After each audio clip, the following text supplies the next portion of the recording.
Use the timer.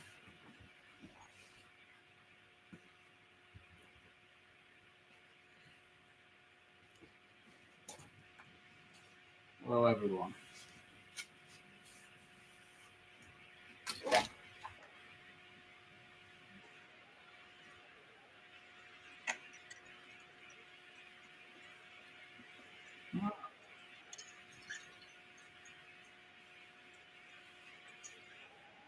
Okay, we're live. So, yeah, right now, wait a minute. And we'll make a left, and I'll give you guys a good view of the sunset. Okay, so I'm still watching MBP's live stream. He's a really cool guy. Actually, let me make the screen more dark. You can see more. That's pretty good for like a $15 mic. And right after his stream ends, I will make this live stream public. Right now, I'm already live. Just wanted to do it to make sure that everything works. There's a granary. And once he's done, then I will make this live stream public, and everybody can come on here. So yeah, let's see. But we're rocking and rolling, and anybody who's seeing this after it's already done, of course, you will be seeing the full video, so that's why I'm talking already. But yeah, if MVP Fishing, give him a follow. He's a really cool guy, and he can use some more subs and more watch hours. Everything. He's just in the process of getting fully monetized now. You don't see him much during the day. So he's not a tiny channel like me right now, but not a big channel by any means. And last bite of my dinner. There's the floodgates right So here. yeah. Let me get my water. It's our last view of the river. Oh.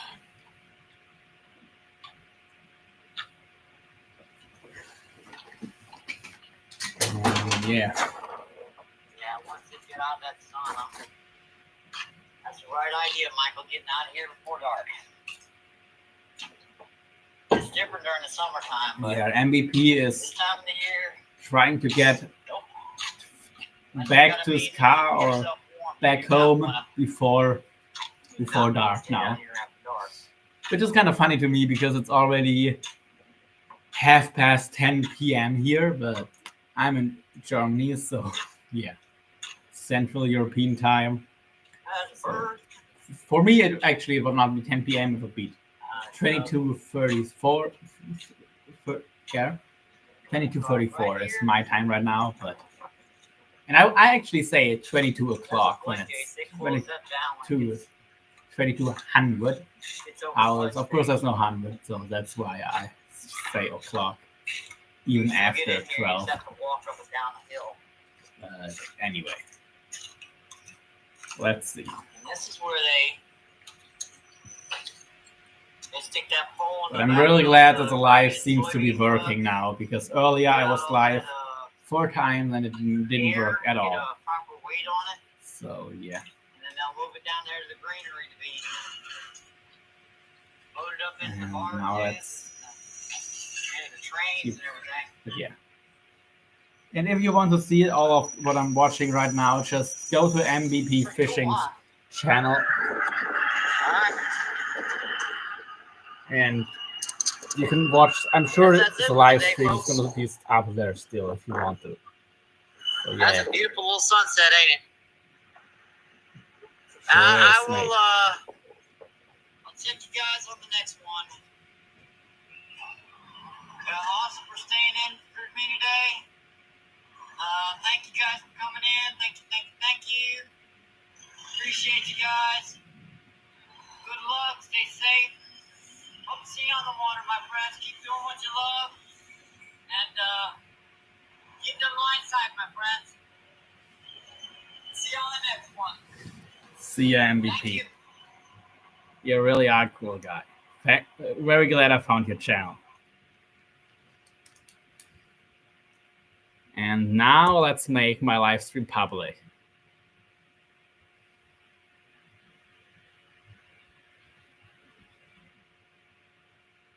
Details. Category. Select.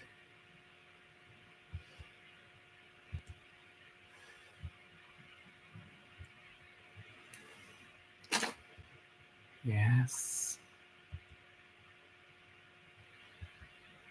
Allow.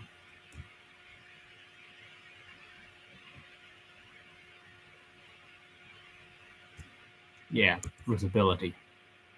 Okay, public. Done. Save.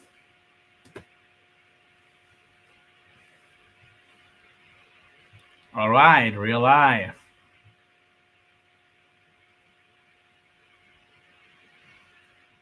And now let's see if anybody joins us. Okay, I'll sit further back just because it looks better. That's really all it is.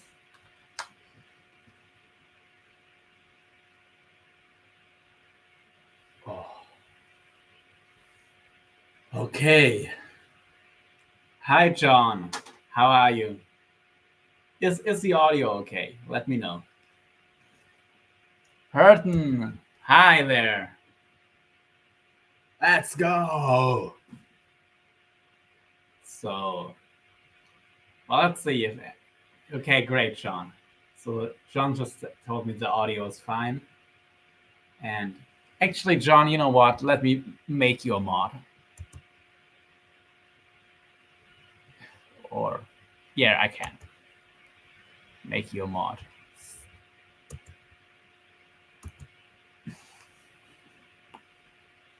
All right.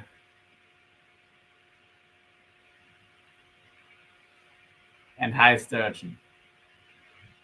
I think I can only make one mod for now, so let's see. But yeah. So, well, you two are already in here, and I can repeat it again, of course, if anybody comes. But on Christmas, I'll probably have some more stuff. But today, if we get enough donations, I would make a drawing for this rod right here, which it is in good condition. It has some beauty marks, but it's a really nice, these European style catfish rod. So it would be like a medium shark rod, I guess. You can fish 40 pounds of drag on a spinning reel, no problem with this thing. So it's not a light rod by any means. And the rod is going to survive even more than 40 pounds of drag. Even 50 pounds wouldn't be a problem for the rod, but 40 pounds is realistic drag you can hold with that rod. And the only real defect, which is why I'm not really planning on selling it in a regular way, would be just this guide right here that I had. So like it got the line tangled around it on a cast, and it got ripped out of the wrapping basically. So, and I fixed it, and it's stronger than ever now, but it doesn't look as pretty. And that would take so much worth off the rod. So if we can get something like 150 bucks in donations, it's a rod that costs about 200 new. I'd 3 meters, 2 meters, 2.80 m. So it's would be 9 foot 9'3", I think 9'3", 9'4" rod. So just not quite a 10-footer, a bit longer than 9 foot. And yeah, so it would, for the drawing, it would be $10 buy-in. Let me put PayPal and Revolut in here.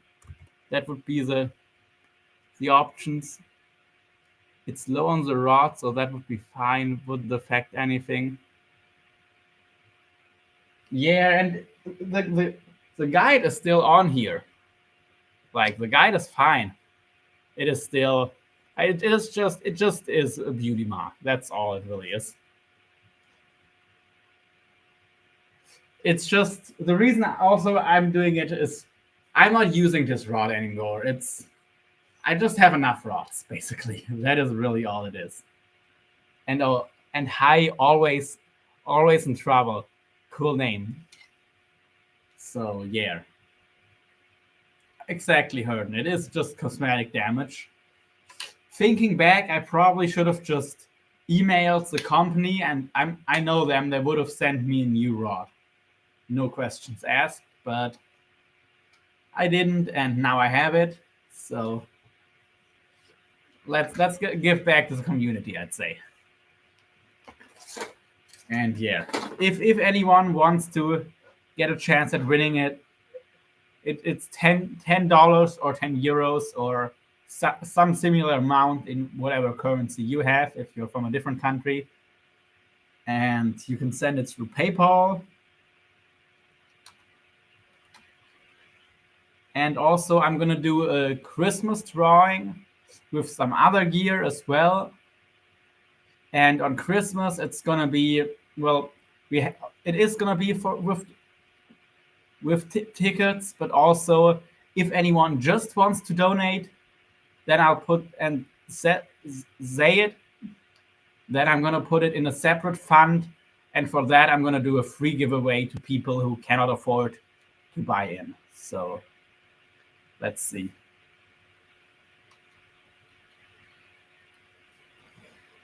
I never once threw a rod array, says John C. I have 3 hybrid rods now, also 3 I found to be fixed later. Yeah, I don't know if I ever threw. No, I still have some. I think I have a rod that's in 5 pieces, but I still have all 5 pieces. No, Hurton, unfortunately, Cash App doesn't work outside of the US. So I have multiple PayPal accounts. One is just locked up drag fishing, sorry, locked up drag at gmail.com.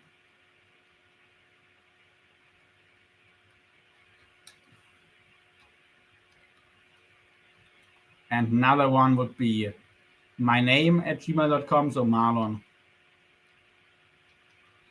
which is a private one. The other one is the locked up drag at gmail.com is a business account, so a little bit different. And I have Revolut also, which some people who don't have PayPal still have Revolut.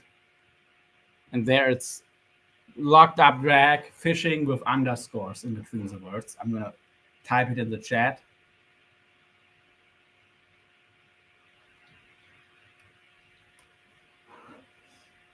And or through Revolut. Yep.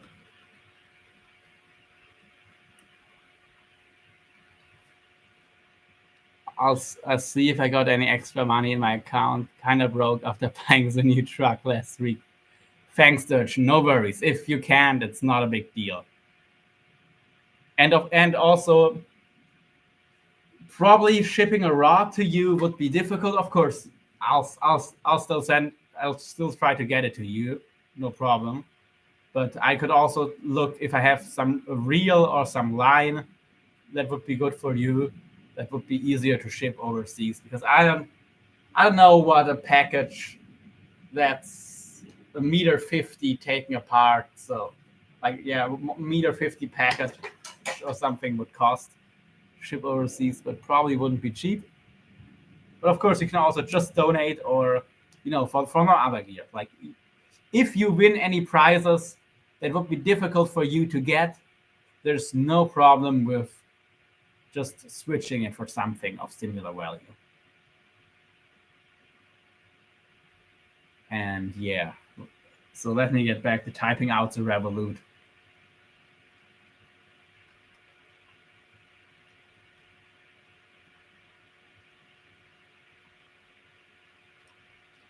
Okay, and right, for Revolut, I think you also need a name. Even.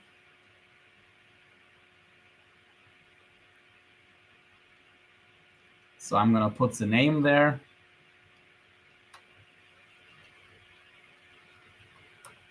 right. It's done. Shipping to the US is going to be way expensive. So if I do the giveaway for the rod in the UK, Europe, smaller stuff to the US would save you a ton on shipping. Yeah, basically. I mean, I shipped a reel, actually a Quantum Cabo, the twin sister basically of this one right here, for just $20 to Canada, and it would be the same to the US. So even a reel like this, which is not a small reel, it's $20 shipping. It's not a big deal, especially if you win it and it would be a gift.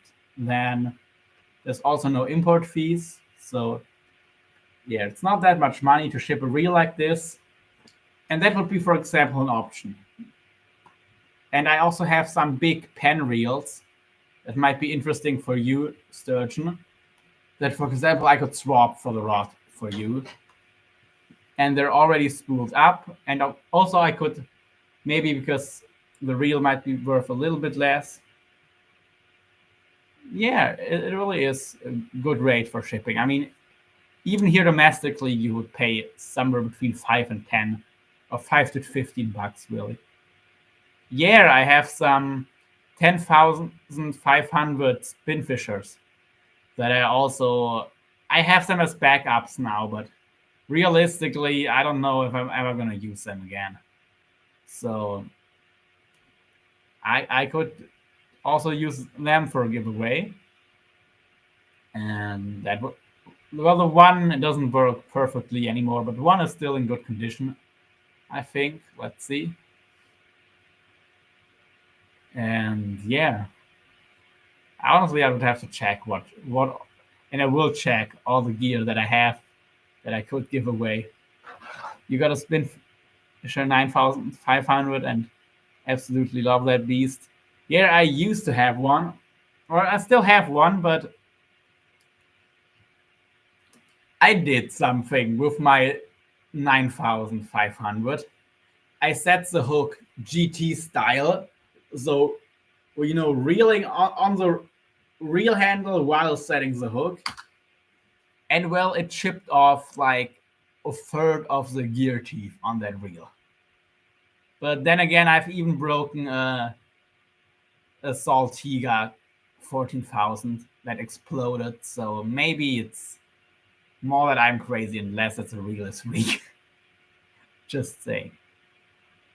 And John saying some pens I have are living forever.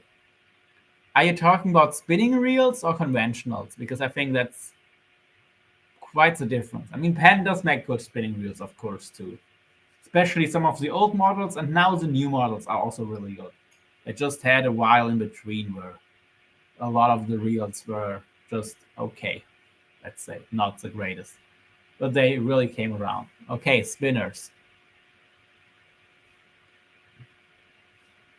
That's nice.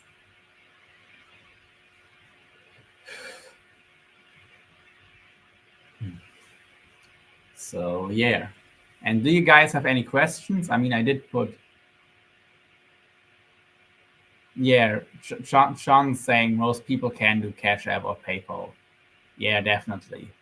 And unfortunately, Cash App, it's just within the US. There's no way for me to access it, which is kind of annoying because I know a lot of people from the US, so it would be cool.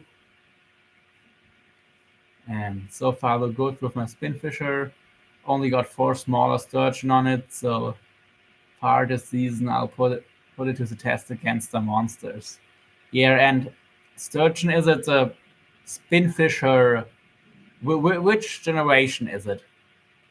So if it's a 9500, it could be the Spinfisher 5, 6, or 7. Like, I only had the 5s so far, which are good reels for what they are.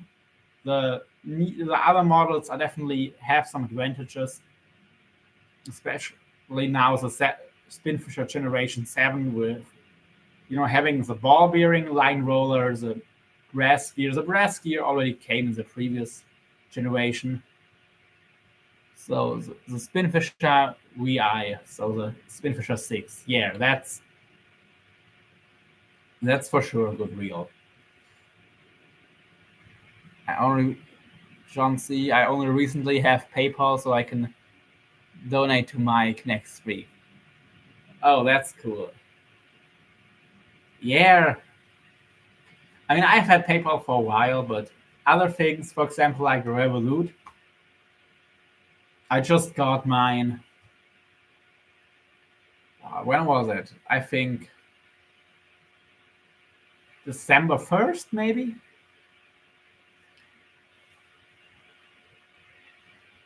Hurton has 430 yards of 80-pound weight on it. Really? That little? You must have some thick 80-pound weight. Hi, Gemenzo. Hope I'm saying your name right. Gemenzo 6 is how I pronounce it. And hi, Daniel Garcia. How are you? Today we have at least the idea, or it's a start. We can, of course, finish it another day. But a drawing for this rod, which is a Zach Fishing ProCat short and soft, which it's not that short, but it is kind of a soft rod, meaning at like 35 pounds of drag, it is doubled over, but it feels still that you have power. Like you don't feel like it's gonna break. You can have it doubled over, and you could still go up to 50 pounds of drag if you wanted to. And the rod wouldn't. The rod is not gonna break unless you absolutely high stick it.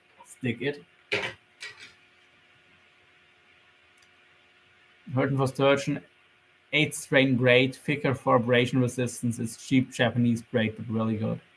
Yeah, probably because it's thicker. Because I think on my big pens, like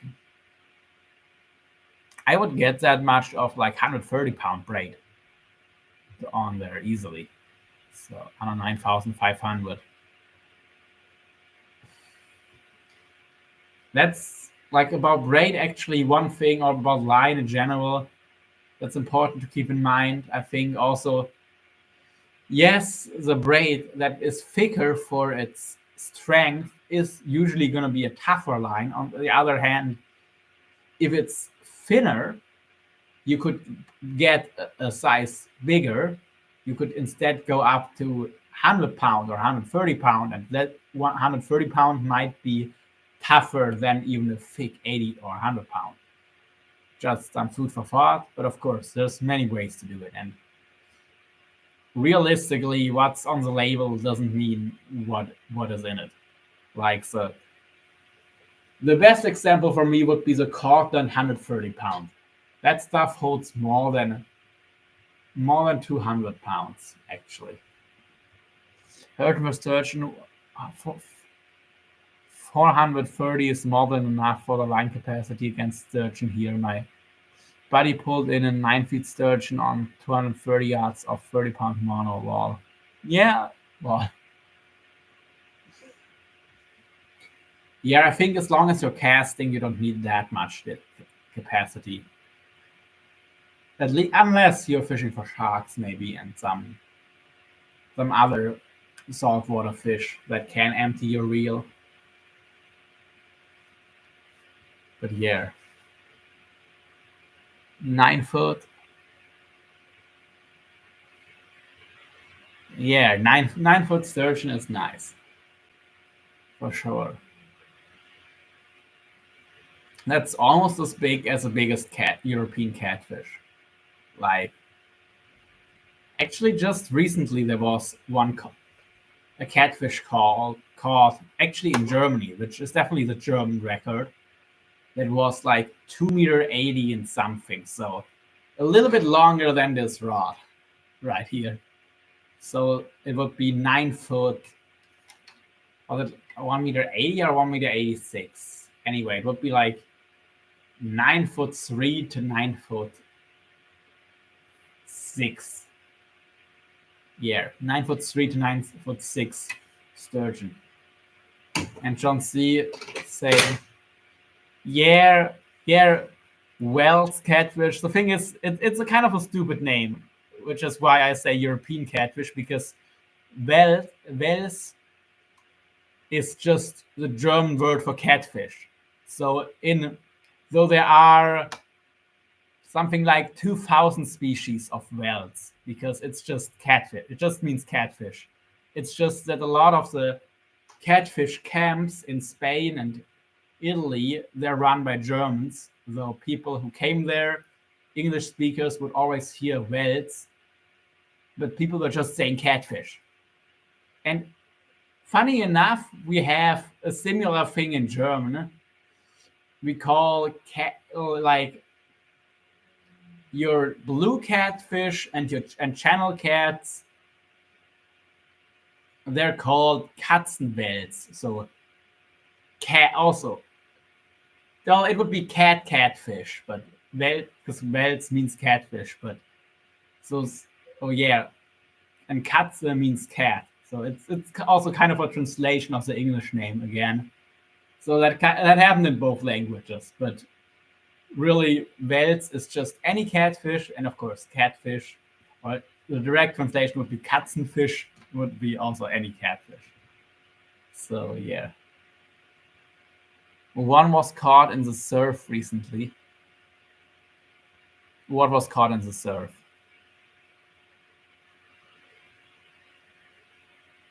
I'm not buying a European catfish being caught in the actual surf. Like maybe in the mouth of a river. I mean, they don't like salt water, but they do go into some brackish water at times. So yeah, maybe the guy from Italy was just saying it in the two languages he knew. That would be my guess. Atlantic sturgeon in New Jersey. That's pretty cool. And Hurton is saying, I do have a Thorium 30 with 220 yards of 60-pound braid backing with about 300 yards of 40-pound mono top shot. Okay, interesting. Gosh. It does surprise me. I mean, I know your line is thicker and actually stronger. Like what to me comes to mind for 40-pound mono would be like 0.4 to 0.45 millimeter mono, which I've used heavier line as a break line that's a fish breaks when it takes the lure or the bait when I'm fishing for catfish here. So even a 4-foot catfish will break through some 50-pound mono tied to a breakaway, just like that.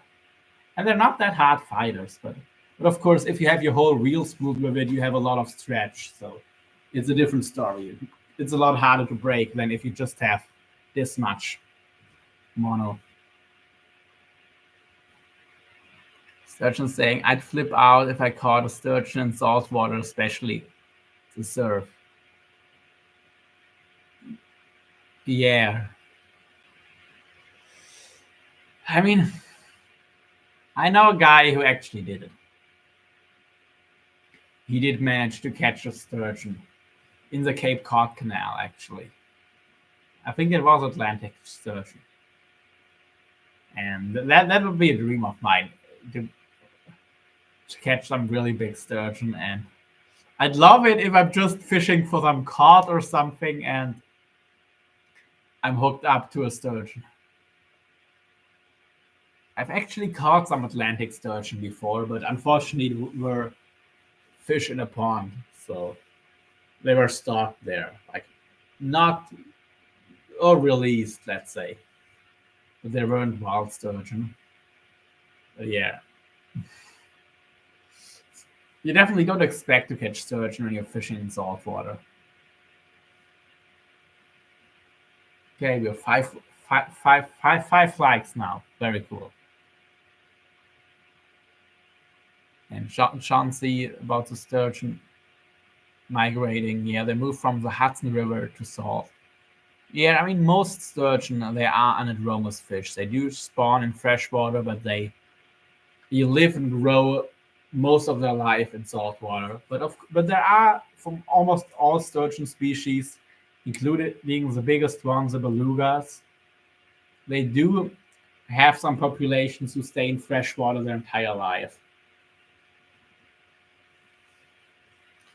Chauncey, a fisherman in Washington State, YouTube was lifting it out, squeezing its belly, making turns, photographing its stress, liver damage from epinephrine.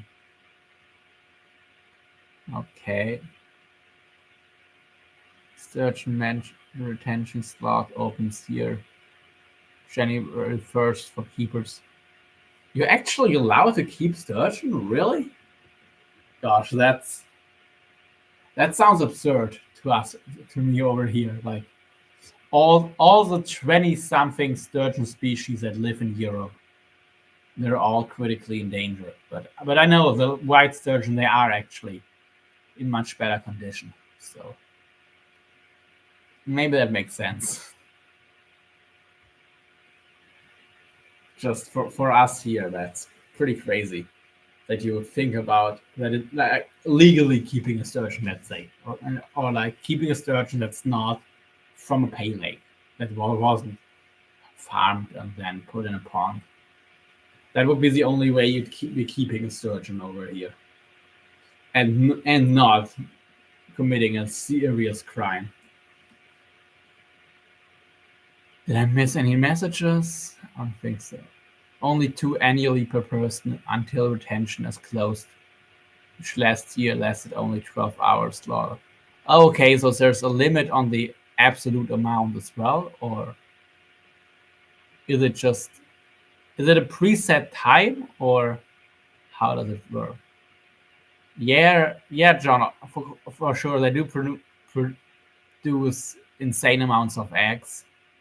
They just take forever to grow. So if you take too many, it's gonna take forever for them to come back if there's still enough left for them to make a comeback.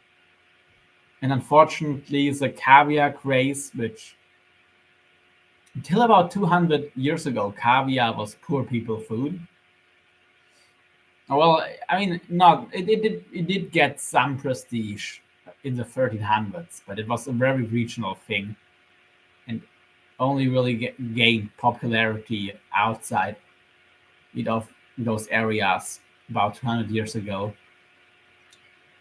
It's what basically wiped out all of our sturgeons here. Like, you're not seeing well, you can catch wild sturgeon still in the Oder, which is the border river between Poland and Germany. And you do now have some sturgeon, but they're stocked. Some sterlet, which is a freshwater only sturgeon species. It's a pretty small one. That is in the upper Danube river, but there used to be giant beluga sturgeon swimming all the way from the Black Sea up into the German Danube.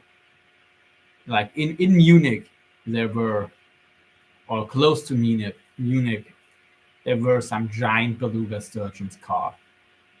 But unfortunately, that's long gone. Like lobster. Lobster was prisoner food in New Jersey. Yeah, I mean, to be fair, there were also rich people eating lobster, just prepared in a fancy way. But yeah, it wasn't expensive stuff. And I mean, lobster is another one. They don't produce as many eggs, but they do produce enough eggs that just are very long lived and they take a long time to grow. Kind of like sturgeon, actually. And of course, sturgeon like to eat lobster, I'm sure. I mean, I do too. Okay, Hurton is saying this.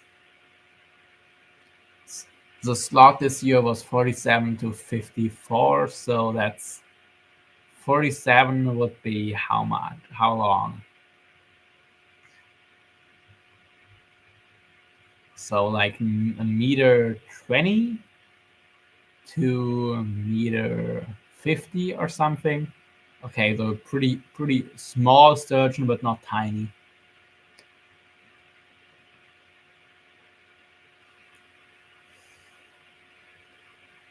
Sean, I pick up sturgeon, but I pick them up like babies, lol. Yeah. Yeah, of course. I just have no idea what that means. Like, I don't have it in my head. I do have to translate what it's in centimeters or meters. So let me do the conversion real quick.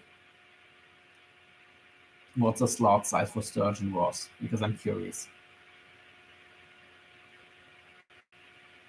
Okay.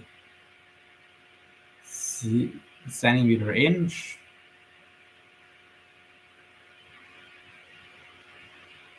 Okay.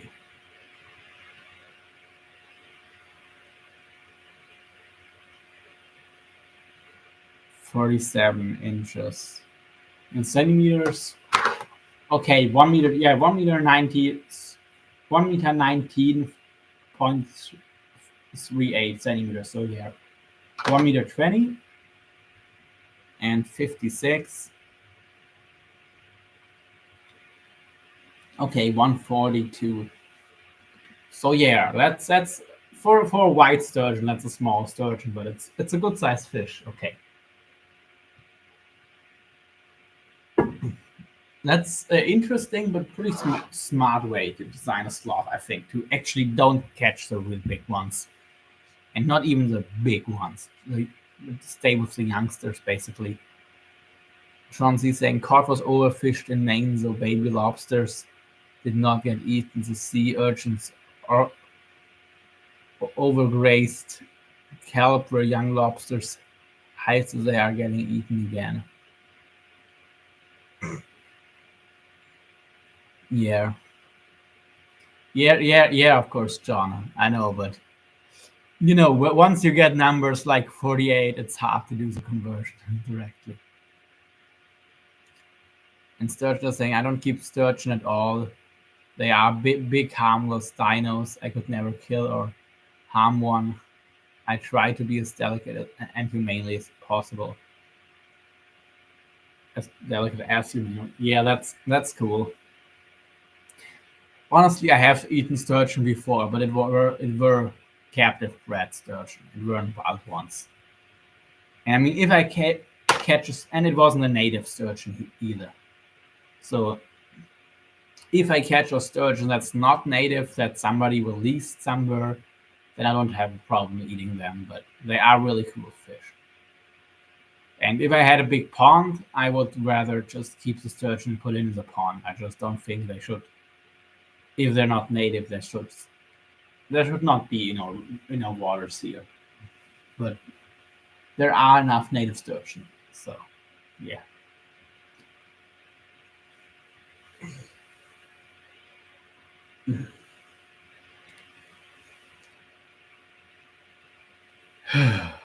Anyway,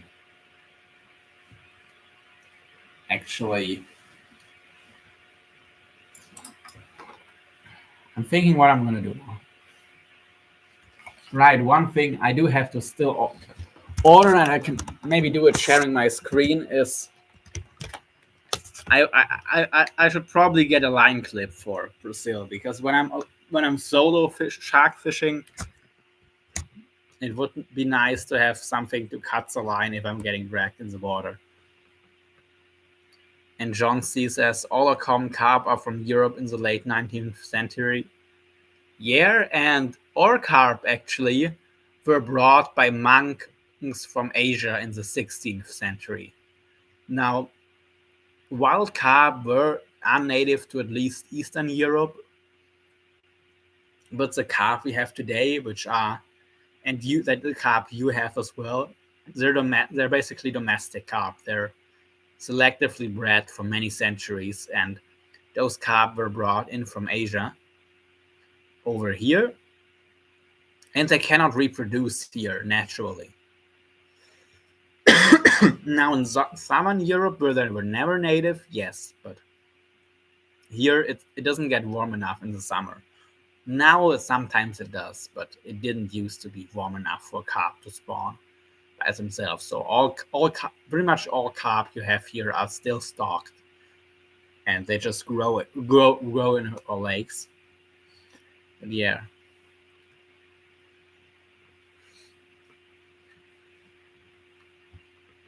Broad for food, yeah.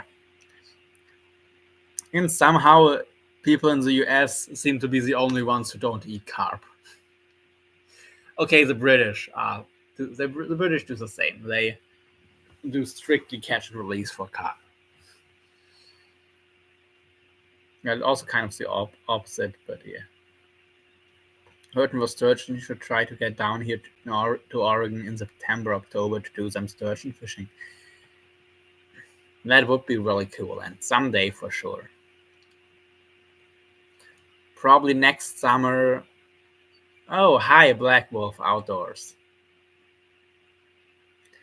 We're doing some giveaways or drawings.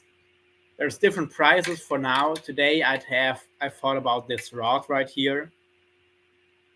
It's a 9'3", 9'4" catfish rod. It can handle 45 pounds of drag, but it has a nice action already at 20 to 30 pounds of drag, and it's not all that heavy of a rod. Like,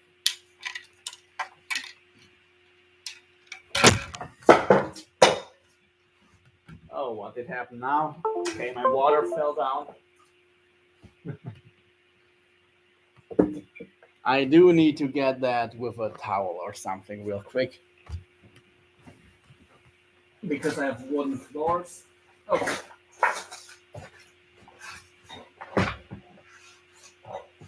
That should be fine. Oops.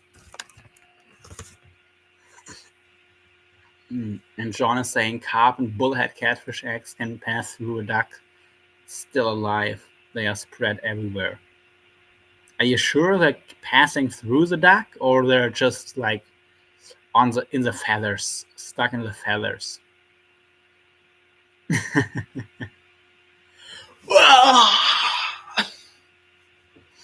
Of course.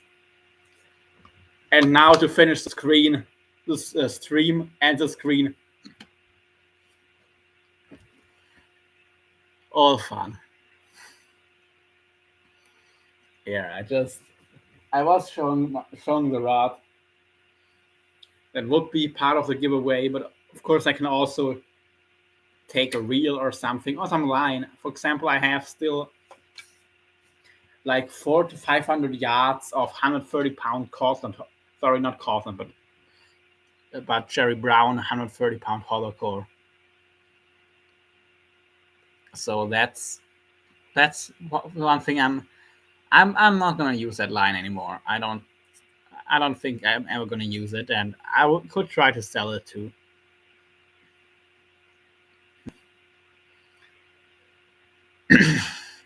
Okay. Really through the stomach and intestine. Jeez, with carb, that's, well, I mean, yeah, okay. Like, I'm sure 99% of the time, or maybe 99.9% of the time, that's not gonna work. But it just, if there's 100 ducks eating 10,000 carp eggs each, then there only needs to be one in a billion to survive, and it would still be enough to start a population in another pond. So yeah, that checks out. And well, about some gear, this is not a part of the giveaway, unfortunately. Here would be my Macaira 50 wide, really nice reel. This is what I would probably, if I wanted to go after monster sturgeon, maybe this would be my reel of choice, because it's still a reel you can cast. Like, of course, it's not the easiest reel to cast, but you can still throw that thing. A 50 wide isn't too big to cast, and you definitely have enough power, and you have enough line capacity that you could put on in straight 300-pound braid and not really have to worry too much about getting cut off, which would be nice. And yeah, And by the way, I did get my first orders in. On the last couple of live streams, I was searching to gather all my orders. That's a beast of a reel. And it's only a 50 wide. If you see it next to an 80, you don't know what you're gonna be like. And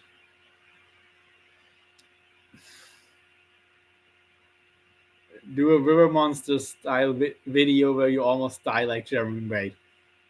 Which episode are you referring to? There's too many options.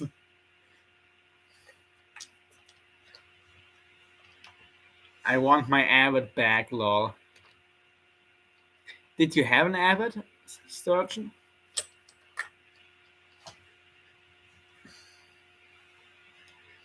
And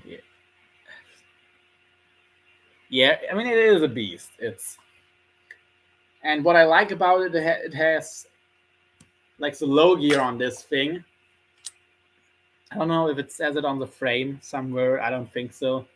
But it's 1-to-1 ratio. So it's the same gear in low gear, it's the same gear ratio as the TRX 130 or the Finner Santiago 130. 1-to-1. Which is as low as it gets. And yeah. Beauty of a reel, 90 pounds of drag. Cool thing.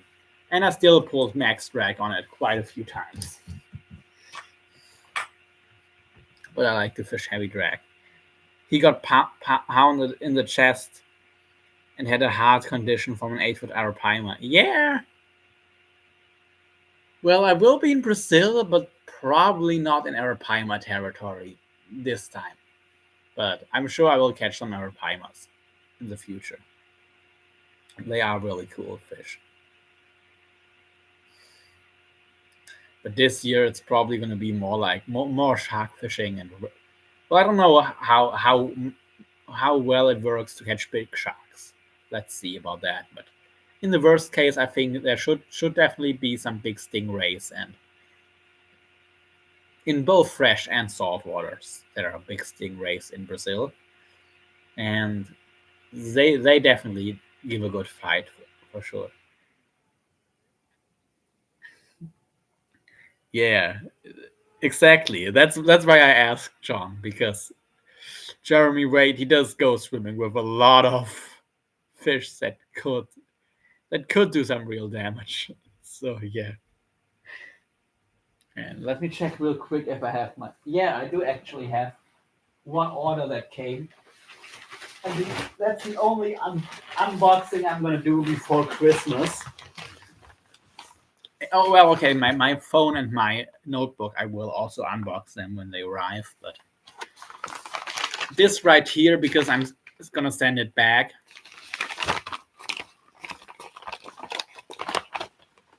Stingrays like a flying saucer. Sir, in Brazil. I'm not exactly sure what you mean, like flying fish or. And this is some coated cable that came, but I'm gonna send it back. I mean, it is good.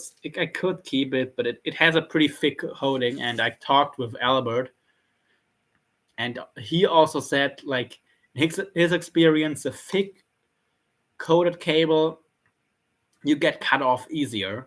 My idea on how it happens is that the shark bites down on the coating, gets it stuck in its teeth, because obviously he's going to cut through the coated part, and then he's going to be chomping down on the same part of the wire over and over again. So this is coated 2 millimeters steel on the inside, and it's coated up to being 3 millimeters, and it's really soft stuff. That's actually surprising how soft it is to me for being this heavy. Like, this is, I could fish this on a 10 or 12 or circle hook with a snell, not even needing to crimp it, and it would work just fine. And this would, by the way, it would be like 500-pound cable. And this here would be more like 1,200 pound cable.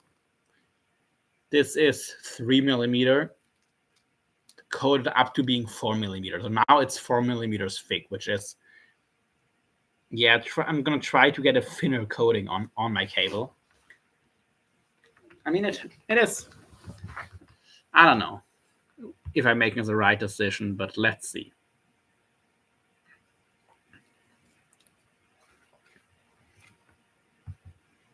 But it's still flexible stuff. Like you can probably tie a no knot with that. Well, would be tricky, but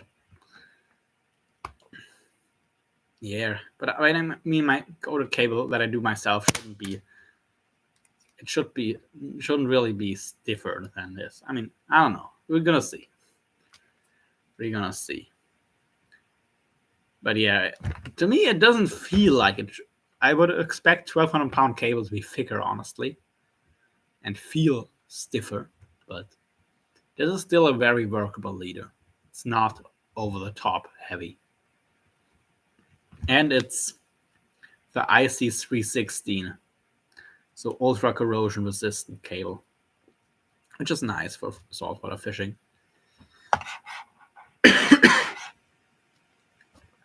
And I'm getting a sore throat. I'm thinking I'm talking too much. And of course, I'm live on the channel. So and hellos. We just got a few more people watching. So if you want to be part of our giveaway or drawing for some fishing gear like this rod right here, send at least $10 to my PayPal. I'm gonna put it.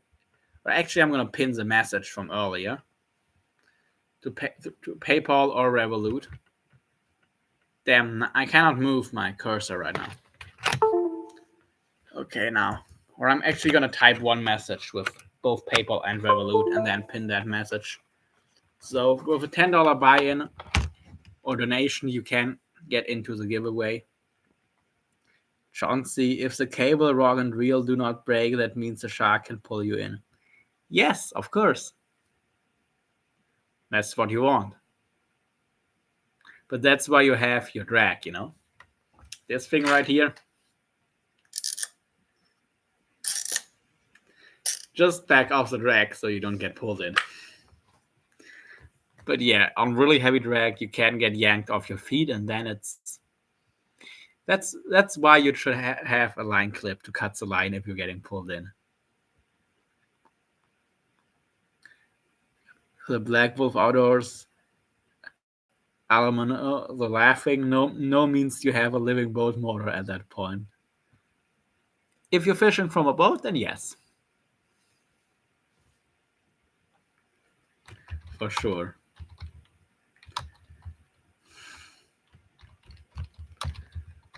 So I'm just typing the message.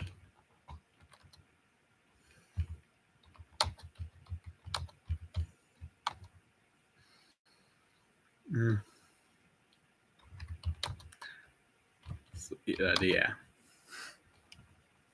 I mean, this reel right now, it's spooled for monsters. Actually, I might put on a lighter line for Brazil, just to get more capacity, because right now it's set up with 200-pound Cortland hollow core and the top shot of some 300-pound Cortland hollow core. And the 300-pound Cortland breaks at around 500 pounds, just to give you guys an idea.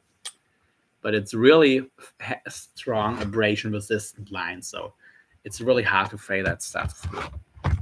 Yes, tuna are dragging kayak fishermen through the water. Oh yes, marlin too. I watched a video of a guy getting pulled 12 miles offshore by a marlin.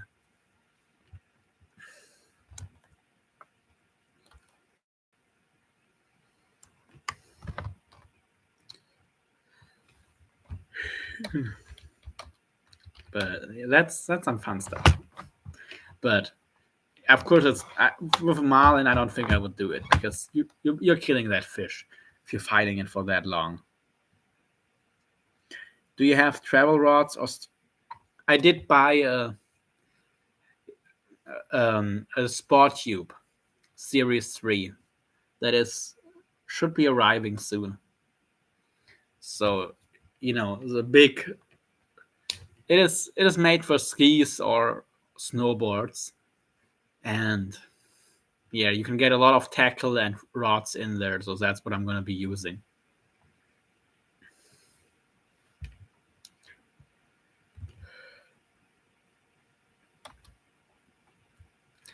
Can send it through pay. Paul.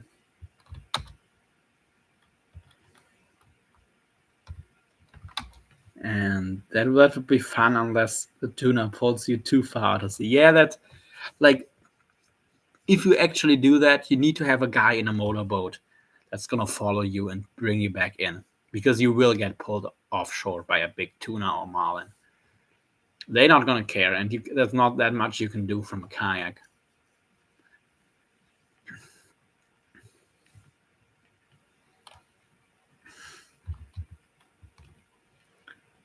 Yeah, it would still be fun to do it once in a lifetime at least.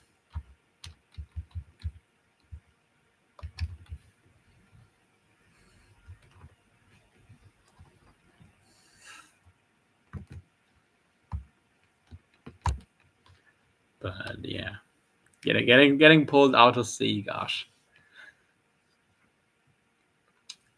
I mean, I went in Leo at Extreme Philly Fishing that he had to hide his cameras and rods in parts of Sao Paulo where he grew up. Yeah, I've heard about that stuff. I mean, my uncle, he lives in Minas Gerais, relatively close to Belo Horizonte, and I'm gonna be first with my uncle, and before I'm gonna travel on my own. So hopefully, I have an idea and know what to do and what not to do before I'm off on my own.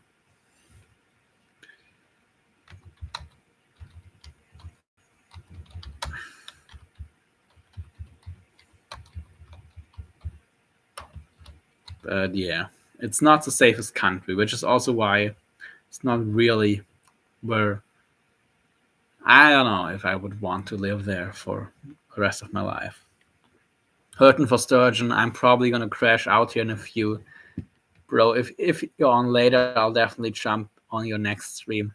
Hey, thanks, man. I'm probably gonna sleep relatively soon because I'm already up since, well, for me, 9 in the morning. So that was like, no, sorry, I was up later. I was up before 8, and it's already 11:30.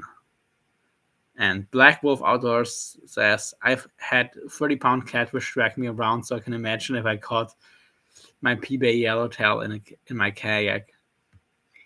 Yeah. And now imagine the fish that eats your PB yellowtail. Then you probably have an idea what cooking into a monster like that would feel like. So yeah, good. Have a good fun, sturgeon, and I'll definitely try to go live more often in general.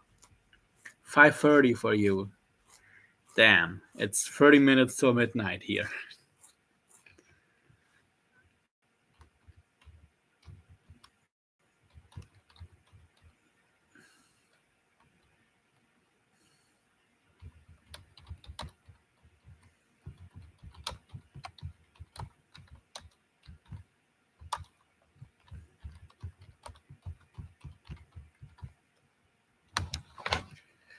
My yellow was 60 plus. Yeah. But there were some big marlin caught with like 500 or 600-pound yellowfin tuna in their stomach. So that fish would eat your 60-pound yellowtail. And now, that fish on a kayak. That's what some crazy people have done. It is just crazy. I don't know how else you could call that. What else you could call that other than crazy? I mean, it is something I like. I don't know. It's something I could be crazy enough to try. Well, it's even earlier for Black Wolf. Yeah, it's also, of course, with the summer and winter time. It also makes a difference. Because now for us it's winter time, and I don't know if you guys have it over there. In Black Wolf, yeah, that would be a speedboat at that point, not a guy. Pretty much. That's why the guy got dragged out 12 miles. Right, it's a mile, not a kilometer. That's even further. That's 20 kilometers. That's ridiculous. Just ridiculous. Hurton, I never had a chance to fish on the coast of Washington, Oregon. I was there for 7 weeks. How were you there for 7 weeks and didn't have a chance to fish, Sean? Did your wife not let you fish, or what happened? Or were you really young?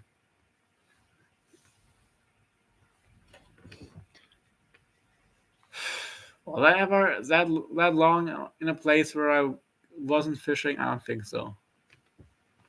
I mean, at home, yes, but not in a different place.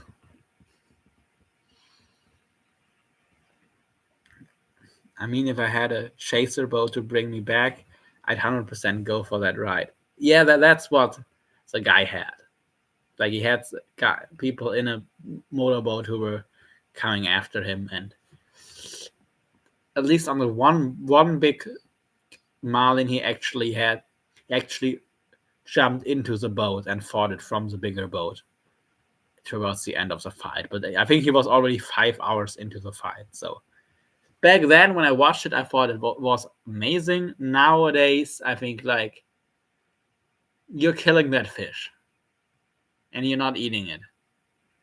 You still lost the fish at the end, and that's expected. So I don't know if it's with a marlin. I wouldn't do it. With a swordfish, yes, because a swordfish is gonna survive that fight. They can take a long fight, but marlin die. So I would probably try to hook a big swordfish on a circle hook, and then have a fight like that. No internet set up for getting a visitor's license online like people do now. I was backpacking and wilderness camping across country for 4 months. That's cool.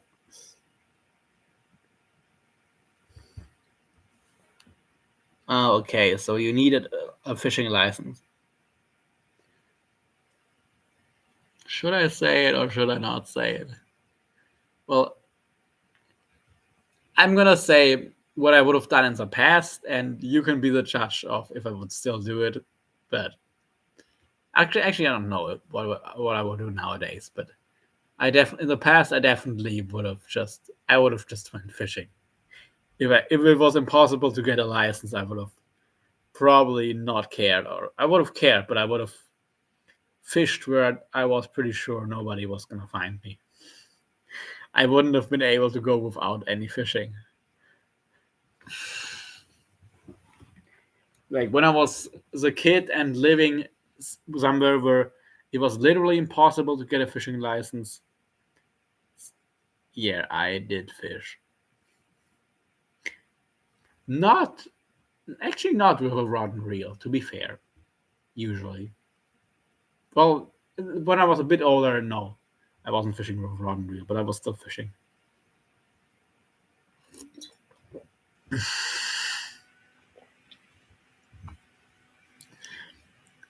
Yeah, I've also done that, catching trout with my hands.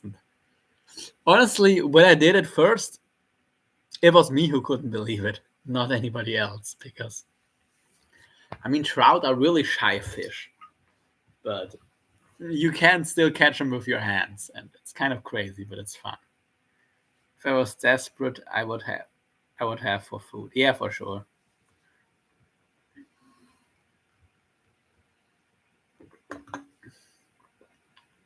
And I'm not saying you should have fished without a license.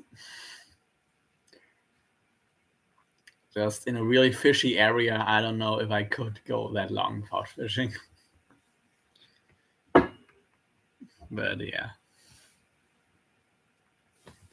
I'm gonna try to not incriminate myself.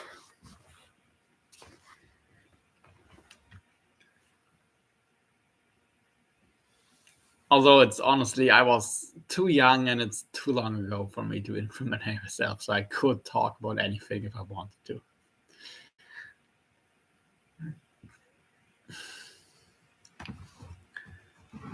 But yeah.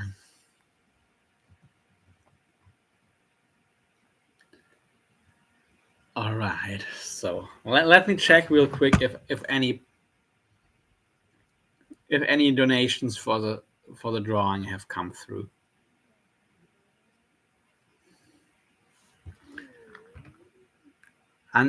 Undesperate, unprovoked, non-survival, I still would have fished. Just being honest. We were too scared to lose money to a big fine. Yeah, I do get that. I get both. I do get both.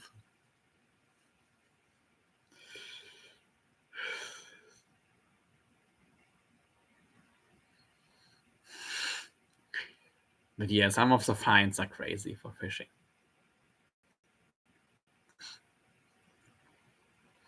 And Germany is one of the most expensive countries to get licenses. Well, okay, there are, of course, the most expensive in Germany is not nearly the most expensive, but in general, you need, for every body of water, you need a separate license, and you also need a license in general to be allowed to fish, and that for that license, you need to take a test. And yes, okay, no donations on Revolut and Locked Up Rag, like on my through PayPal. Let's see. We should start a drawing or not.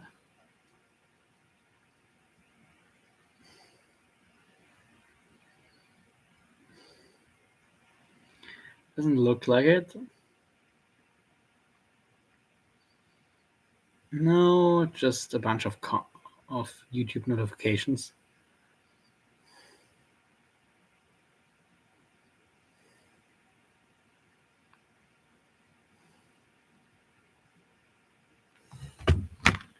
Yeah. Black Wolf is saying, I mean, I typically have everything illegal, but some situations I have fished, let's say, less legally. I'm not going to say anything.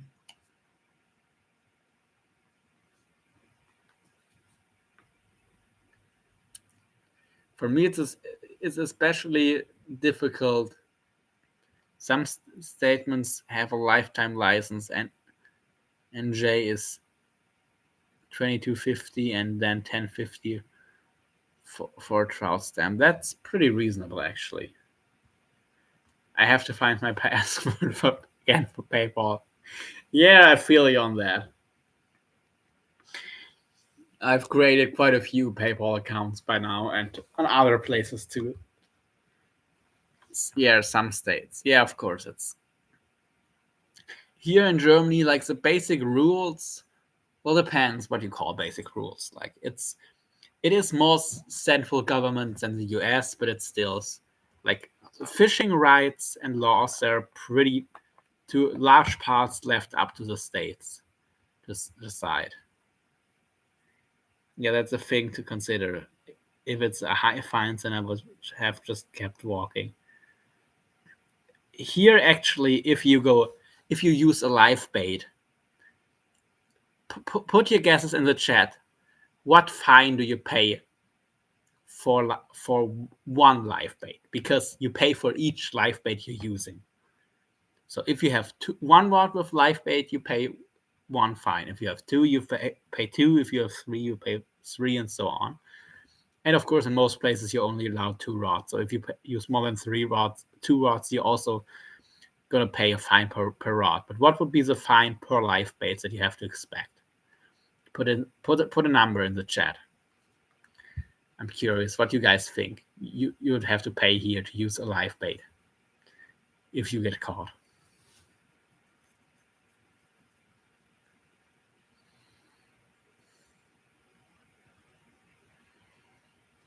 Still waiting.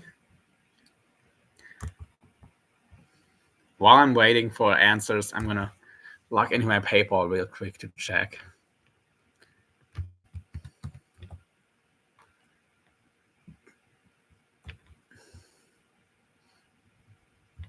Yeah, €100. That would be nice.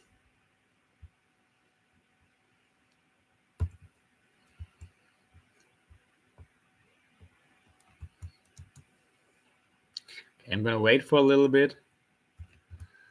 Then I'm gonna give you another hint.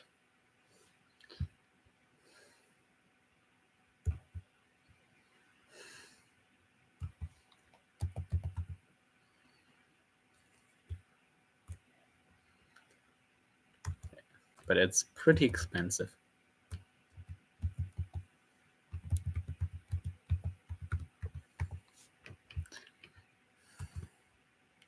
For $450 would be nice. I might still do it if it was that cheap.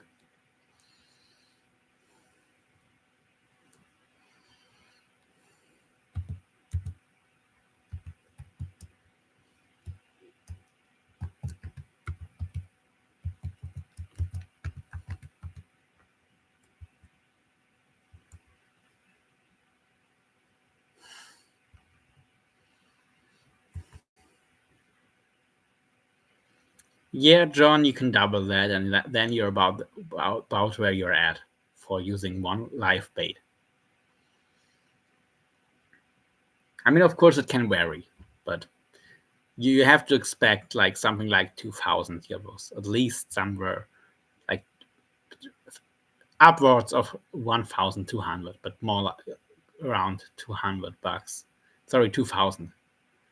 No fine for live bait as long as it's not game fish using, if caught using illegal live bait. I think it's 150 in my area. Well, any live bait is illegal because federal law forbids it, because of the laws against animal cruelty. So because fishing law is state law, but animal protection is federal law. So it's a pretty high offense. And like the people who, like a game warden, of course they could pull you over, but the game warden would technically be not really out of this jurisdiction, but you would basically be a case for the police by that time.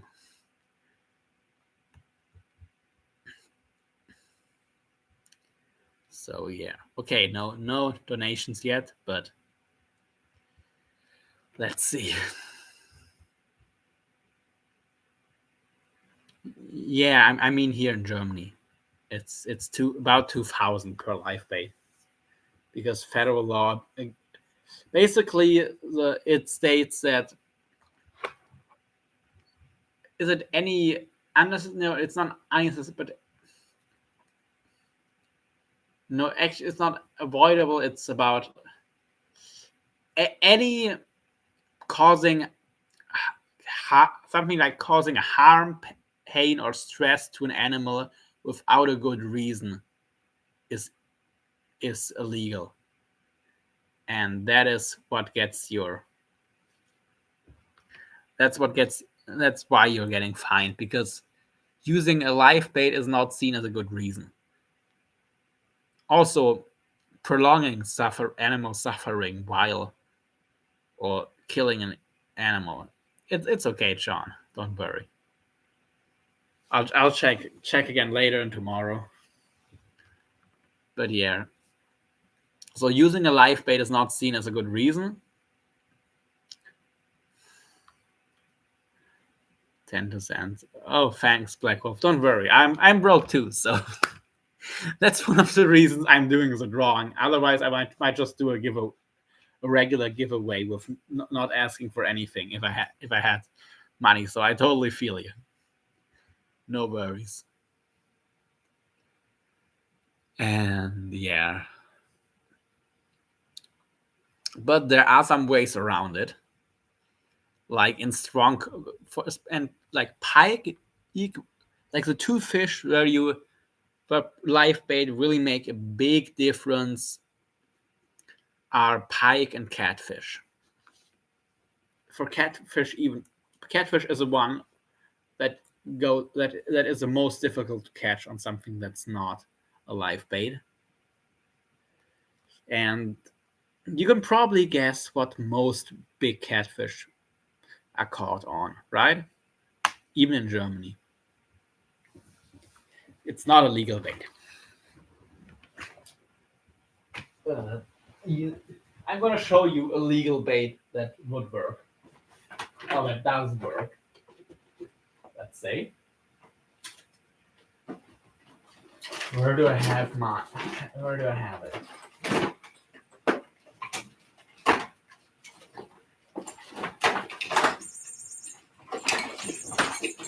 Okay, that's a cat toy. And of course it's all tangled up in here. Yes, as it should be.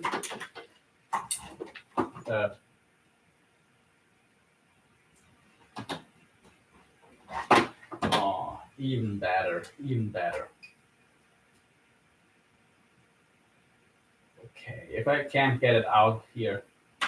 No, I'm just gonna take the bait out off the away from the leader.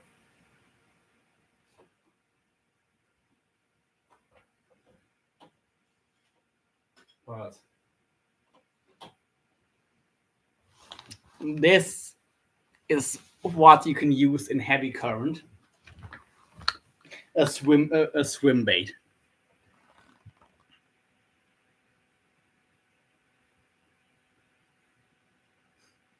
Yeah, well, actually no. If you would want Black Wolf, I would just get something that's cheaper to ship, like a reel. I could just send you a reel or something, or some line. Like I also have a bunch of high quality mono that I could do drawings with that I got a really good price, but that's worth like at least $50 a spool.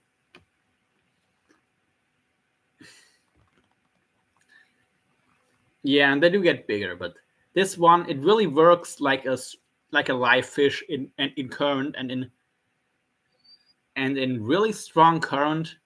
It actually works better than a live bait, because in really strong current, live bait wouldn't be able to swim for very long. It's from Savage Gear. These are like $30, I think, which isn't cheap, but it's worth it. I caught my PB catfish on one like this, on this exact model, just in a different color, but I don't think the color matters for catfish, at least. And yeah, I also have bigger ones. This is not the biggest one I have, but it's the one that I caught the most fish on. And yeah, it works. It just swims like a real fish. You just need to use either tie your line somewhere or use an U-float system with a breakaway weight and a U-float that keeps the bait high enough in the water column that it doesn't reach the bottom so it can still swim. And it works perfectly fine. So I'm gonna, yeah. I do have them rigged up with 2 treble hooks here. And actually, I'm gonna re-upload the video where I caught the big catfish on one like this pretty soon. Okay, they recently make a lot of lifelike baits. Sixth Sense make smaller ones. Yeah, they also have a lot of smaller ones from Savage here. This is the biggest one of this model here. The 4D Roach, it's called. And yeah, they work really well. And this is a perfect size also for European catfish, because they're small enough that even a small catfish will take them. Like a 1 meter catfish will absolutely annihilate one like this, but a 2 meter one, it's still enough for a 2 meter one to want to hit it. Yeah, and Esker, hi, first of all. Thanks for being here. And this is actually one that I use like a live bait in heavy current. I rig them up with a U float and 2 trebles.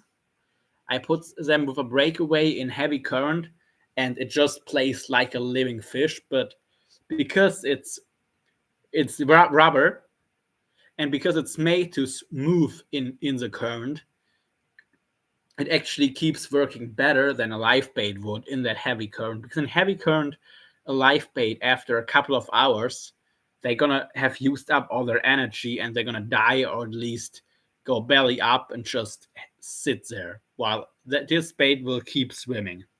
Just keep swimming. Just keep swimming. So yeah. I ask her, who do you mean with is that you? Oh, Wolf. Okay, yeah, you're talking to Wolf.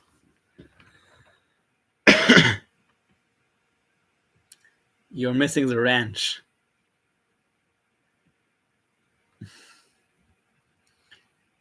The ranch means that you're a moderator, Esker. But let me see if I can make another mod.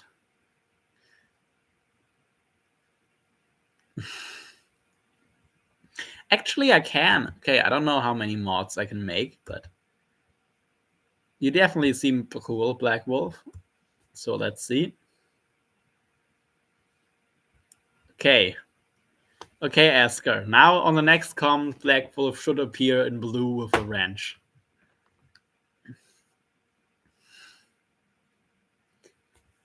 So let's see. Black Wolf was known all over. Yeah. I have seen you on a few different channels. Honestly, I don't even know anymore where I know people and where I don't know them, because like from where I know them and where I don't. Yeah, I heard that there was a limit to how many mods you can make. Like on a small channel, you can only make a couple of mods, but I don't know. We'll see. And I'm not gonna make anyone a mod, but definitely have some. Doesn't hurt. We met on Savage channel. Yeah. Yeah, right. The thing is, I also met people that I met, of course, before and how I got to Savage. So yeah, Turner Fishing has a lot, kind of. Even though like BP fish, BMP fishing, or no, sorry, MBP fishing is his name. I always confuse the letters. He has like everybody a mod, and Cindy is close. Skipcheck Cindy is also close. On 50-ish channels, jeez. How are you on that many channels? I could never keep up.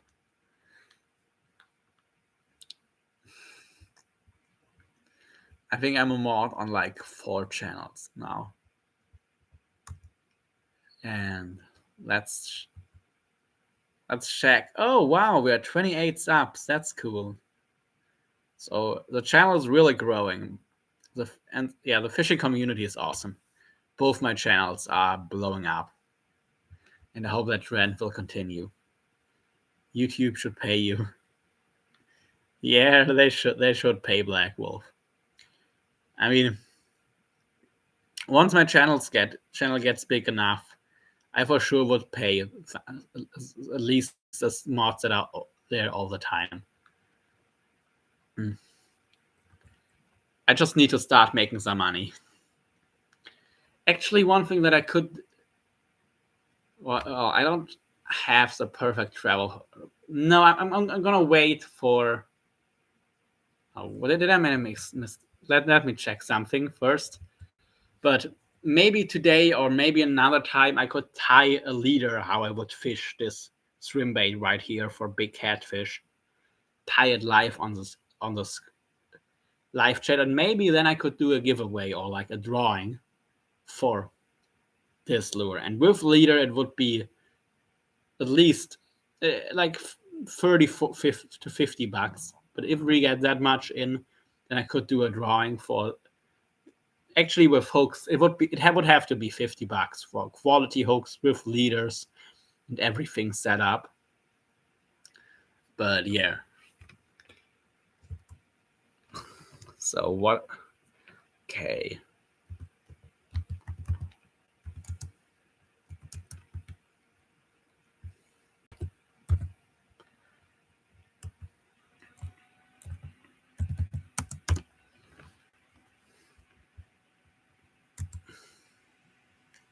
By the way, what does it take to get monetized? You do need views, and you do, well, to get a bit of monetization, you need at least 500 subscribers. And yeah, it's like you need 500 subs. You need to have posted some videos, but posting enough videos is easy. And then you need either a lot of watch hours or a bunch of shorts views. So on my shorts channel, could be either one. And on this channel, it's gonna be watch hours. That's for low level. Yeah, and you need 1,000 subs and double of the watch hours or shorts views to get full monetization. I thought you needed at least 50 subs before you can go live. Yes, you do, Oscar, sorry, if you go live from the app. But if you go live through a computer, right now I'm just using my webcam, and I have a new laptop coming that hopefully will be better. But the laptop will be better because it's a newer model, and it hopefully will have a better webcam for lives. But yeah, so you need at least 50 subs to go live on the mobile app, but you don't need any subs technically to do the webcam live. Wait, I need to do something real quick on my phone, but I can still talk during it.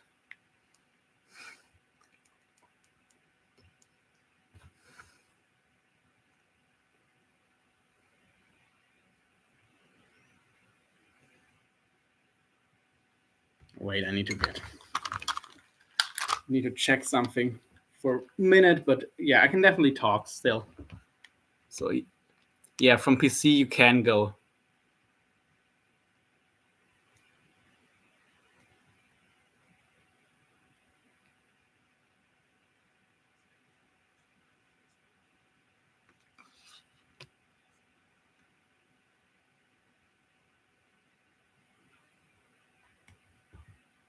Bring your desktop with you on trips. I will. At least the new one. But I do have over 50 on my...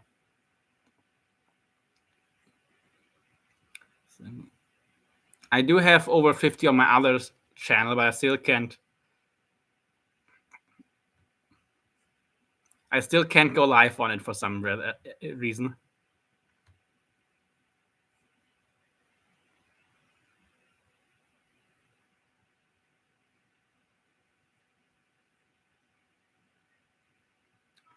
Yeah.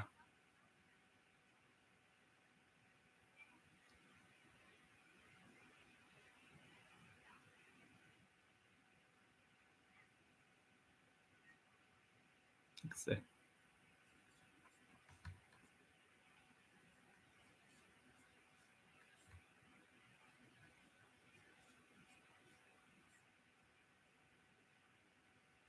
But yeah, you can make a hotspot. Okay, in 1 second, I'll be all yours again.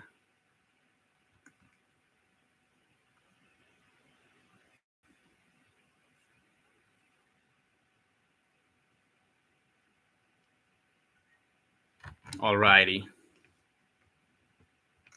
Yeah, it is all technicalities, for sure.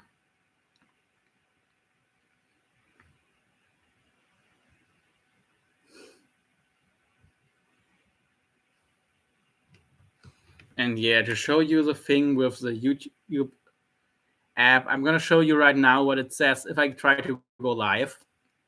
Okay, first let's make sure I'm on the right channel.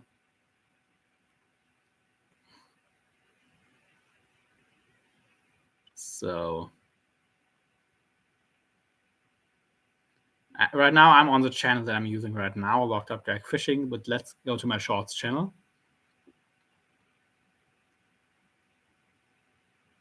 As you can see, I'm at 56 subscribers now, which is awesome, by the way. Thank you all. But if I try to go live, okay, short, live.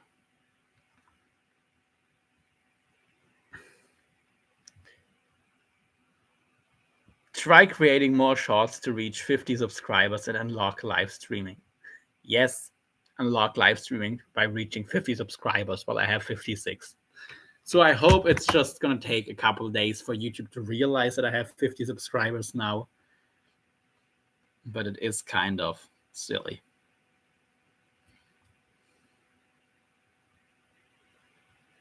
Oh, I'm just getting Black Wolf's comments. That a decent looking Conga looked even bigger in the pictures you're holding. Rats on getting your subs for streaming. Yeah, I hope I will get enough subs. Well, I do have enough subs for streaming. It just has to go through now.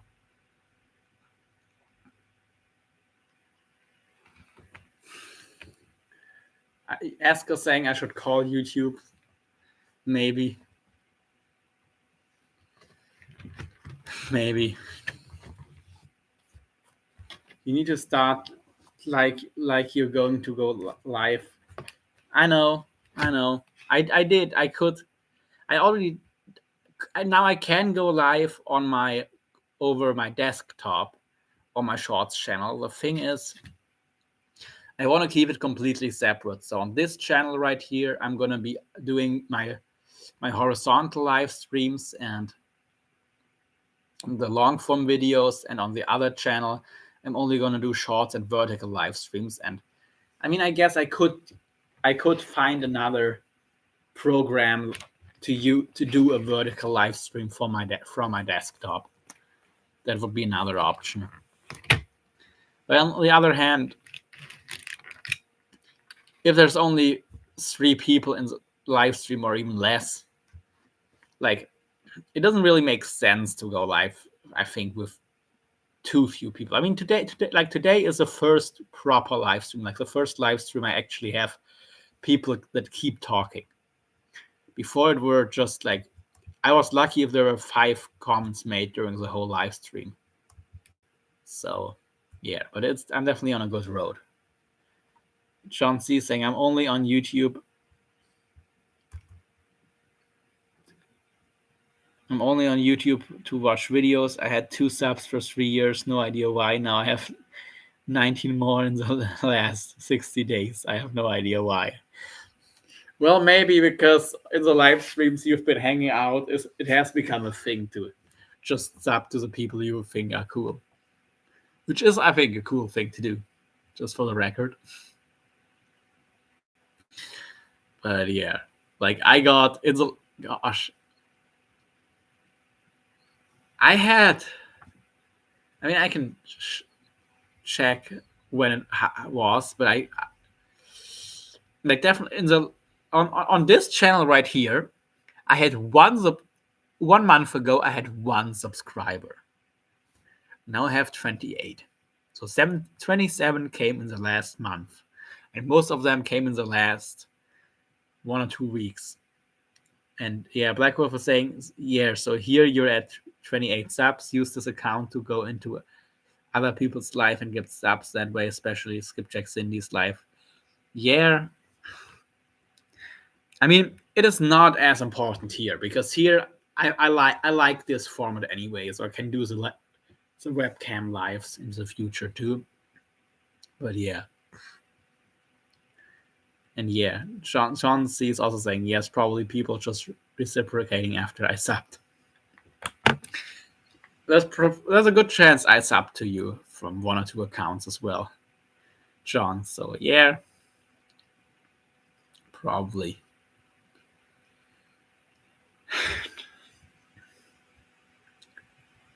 No, actually, this is kind of my work. Like, well, I was working as a full-time commercial fisherman and fish farmer actually for a while, for 2 years.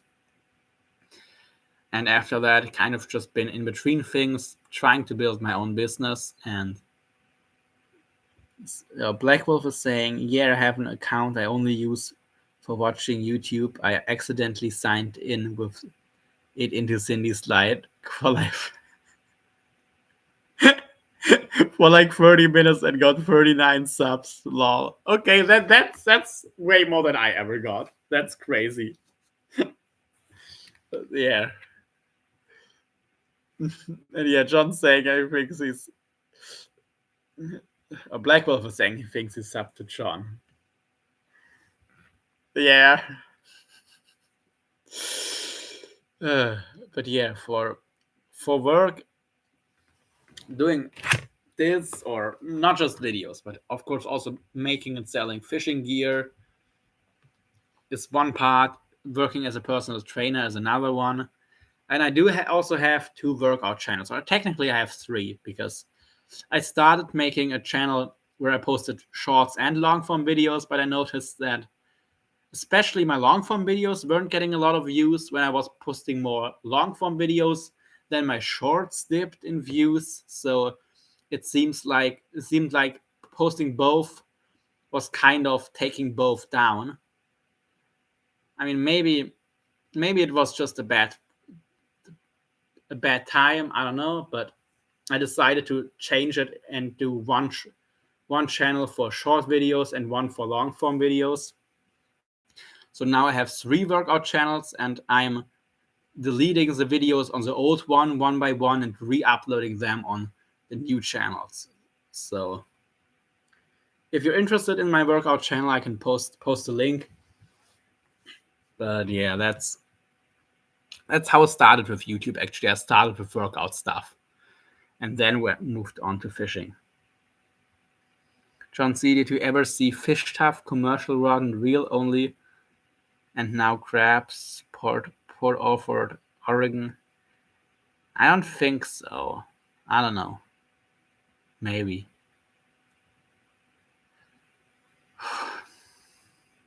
Okay.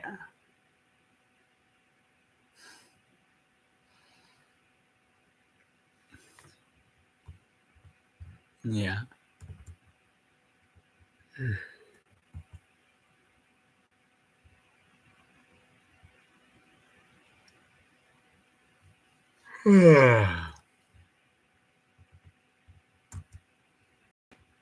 They do 8 or 9 hour lives. Yeah, that's probably gonna be me in Brazil, if I can get a good plan at least for internet.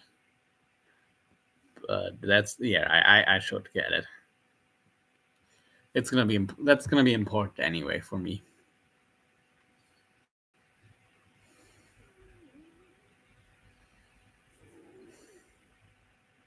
Gosh, I have so many Google accounts. It's crazy. Not even funny.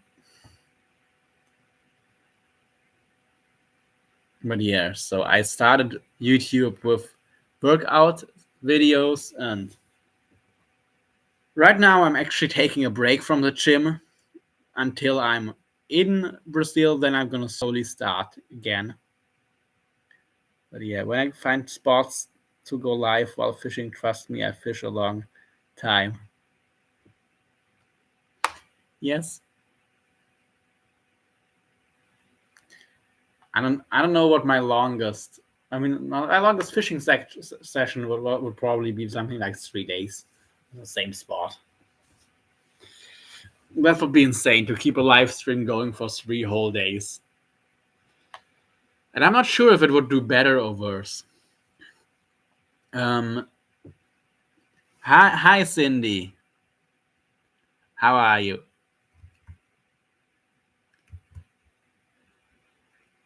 So I'm gonna be leaving and arriving on December 30th. So one day before New Year's.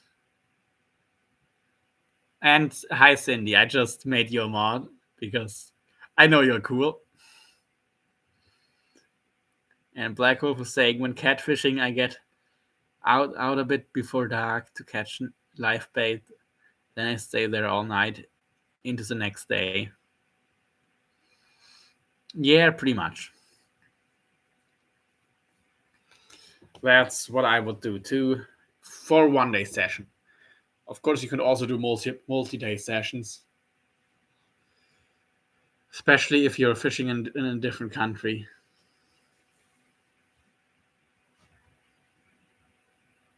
But yeah, it does. Okay, it does seem like what I heard about being limited on how many mods you make it's crap. It seems like you can have as many mods as you want to. Because I already have 3 and I have almost no subscribers. Cindy, we were talking about 8-foot catfish in Europe. Yeah, 8-foot is actually really realistic. I know it sounds like a joke to you, but it really isn't. Like 8-foot catfish is something. If you get lucky, you could in the right body of water, you could catch an 8-foot catfish on your first day. It doesn't happen a lot, but it happens that somebody catches an 8-foot catfish on their first day. I'll do multi-day if people want to see, but first I need areas to go live from. Yeah, for sure.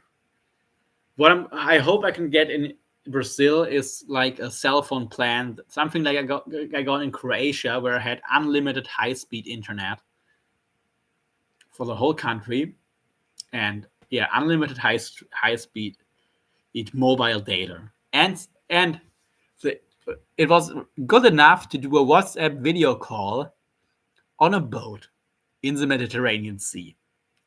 And here in Germany, when you drive with the train, you lose your connection.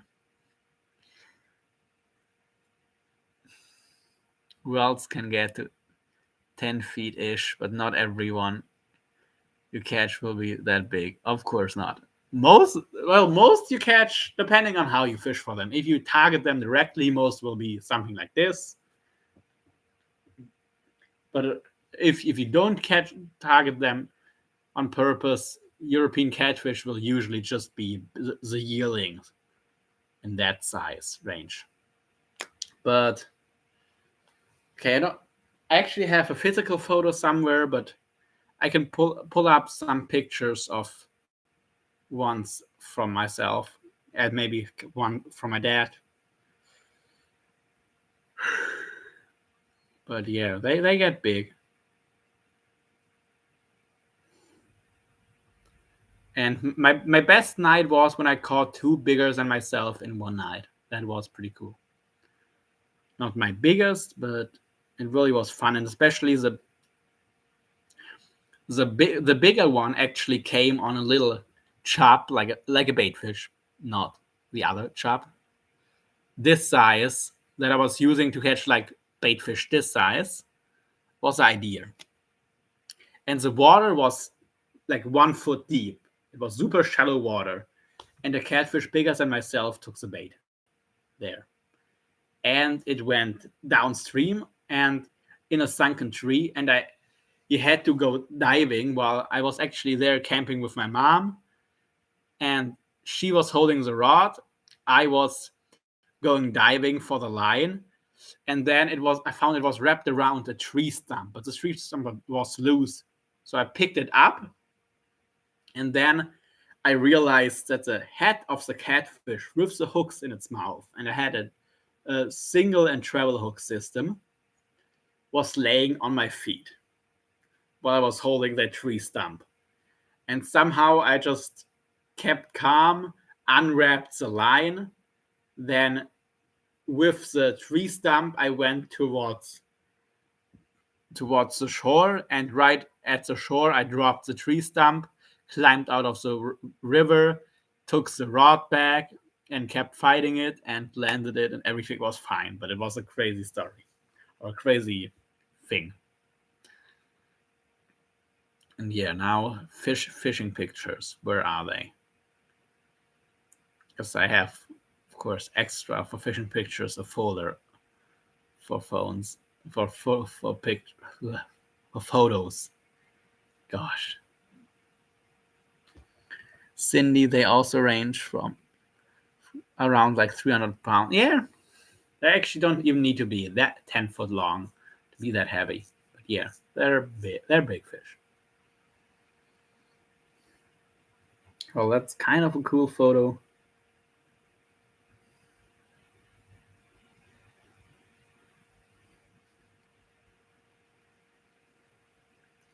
With what? I think that's actually the one I just told you about. And they're not. This one is not that big. They get a whole meter longer than that, and like four times as heavy easily. And I could barely lift that one out of the water.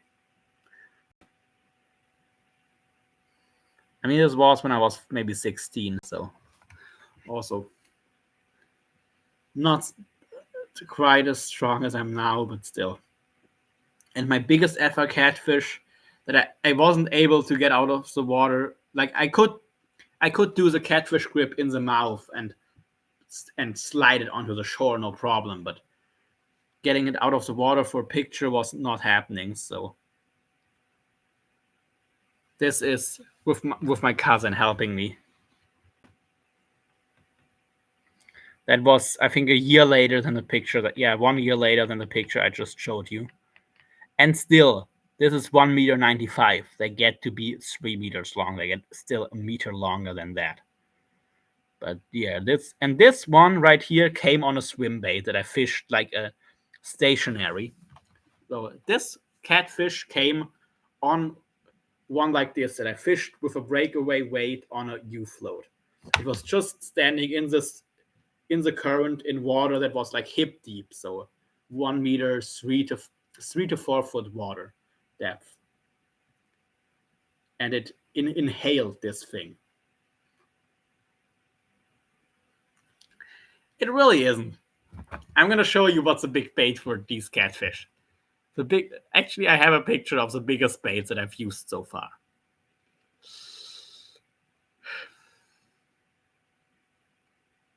It's a cute one. This catfish right here was used for bait. And it got hit. By the way, this was in France where live baits are legal, just for the records. Not in Germany. So I'm not incriminating myself. But yeah, here I was just presenting that one. And the reason I used it for bait is because it ate my only proper live bait I had. So I just used that one for bait. And it got hit.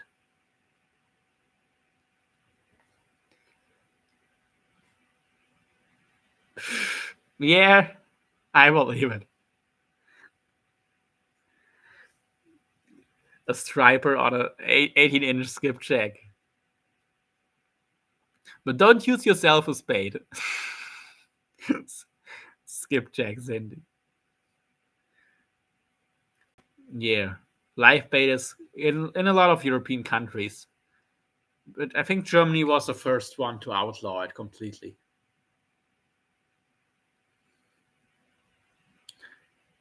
Okay, I already showed the really big catfish. Of course, I have more pictures, but this is not my biggest caught, but a cool picture nonetheless. Caught in Norway while I'm looking through the picture. And I caught it from the bridge, but I had to go down and land it from shore.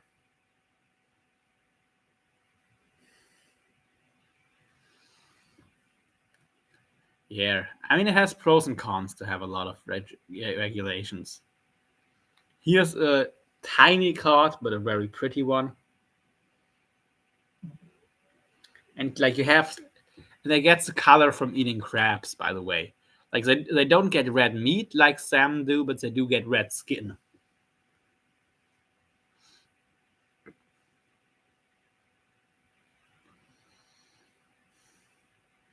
Okay, here's a picture with the 2 big catfish that I had in one night. Well, in one night and one day. And one of those actually ate a small catfish as bait. So yeah, these 2 are both as big or bigger than myself.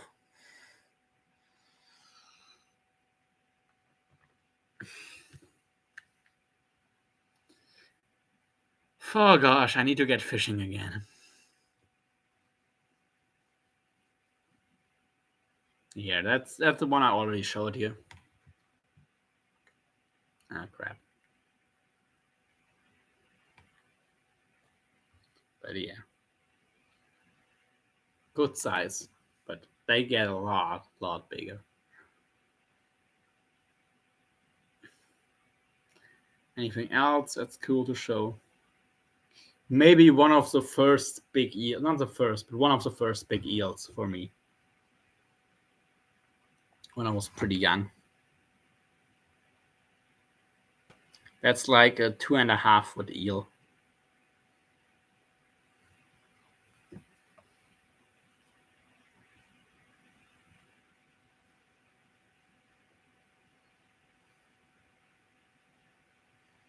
And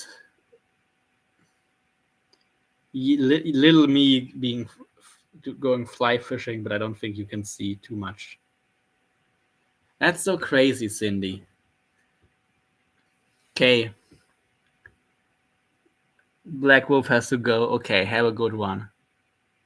Because I'm sure you used to have eels, but probably with all the dams, they're not able to migrate anymore, which, like, the situation of the European eel is bad, but if you look on the distribution map, current and historical, of the American eel, it's insane how they have completely disappeared from the inside of the country.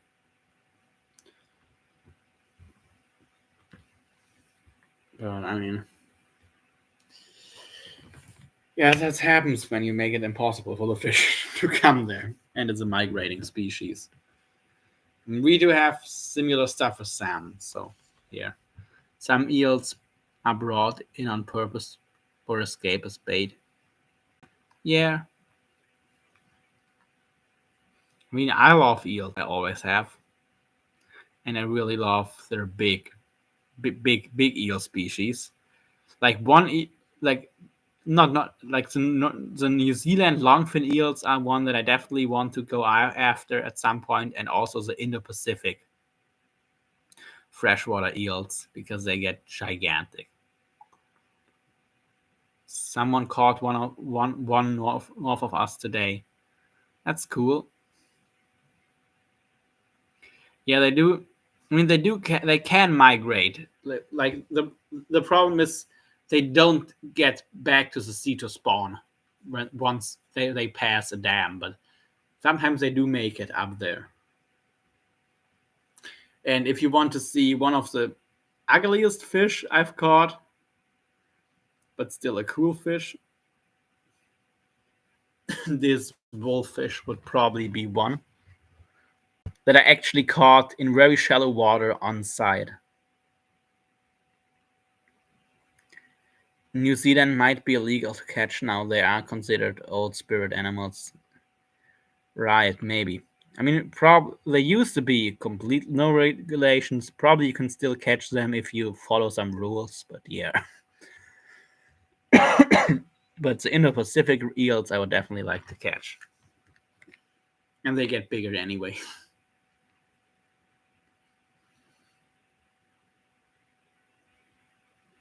Yeah, here's that same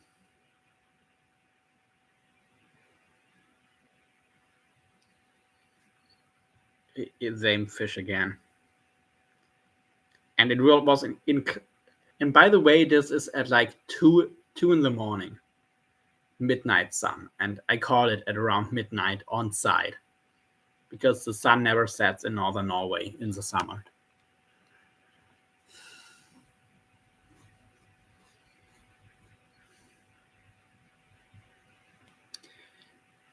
And my biggest eel so far. a conger eel.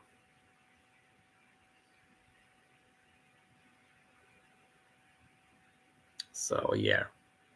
And actually, that's one that I don't have to travel super far for, because the European conger is actually the biggest eel in the world. Of course, it's a saltwater one. And I don't know if you can see it, but that's what I try to lay next to it to kind of give a size comparison. Anyway, do you guys have any questions? I mean, I did write Q&A into the title, so.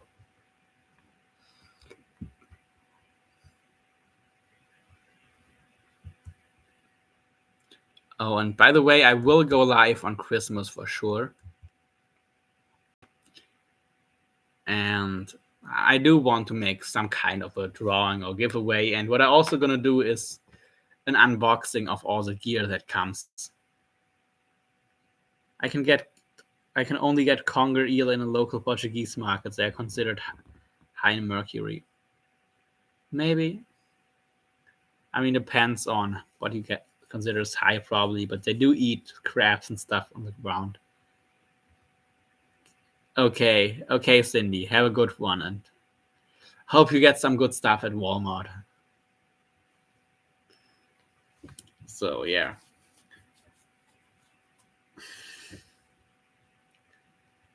So about the Christmas drawing or Christmas live stream, my idea is to actually start with cooking. Well, yeah, I've been to in total 20, I think 23 countries so far. I mean, I haven't been that far outside of Europe so far. I don't know what's further. I've been to some West Asian countries and North Africa. But yeah, I do like to travel, and I've got to travel a lot at a pretty young age too.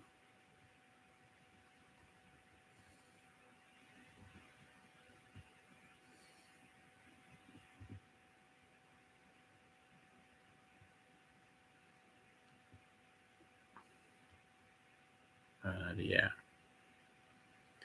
And one of my favorite places for fishing definitely is Norway. Germans are considered the most traveled country.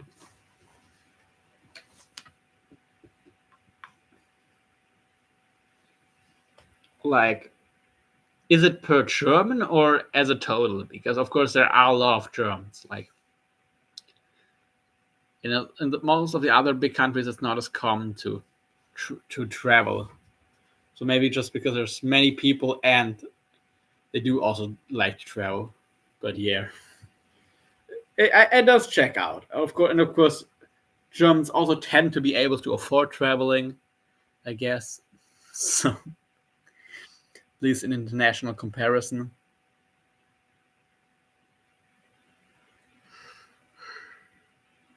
And Germany is at a good position for travel. And at the same time, at only a okay position to do stuff in their own country. To many countries and often. I mean, it is normal to do at least 2 vacations a year to a different country. I thought that was completely normal for most of my life, for everyone. Like, the real holiday is when you're outside of your country.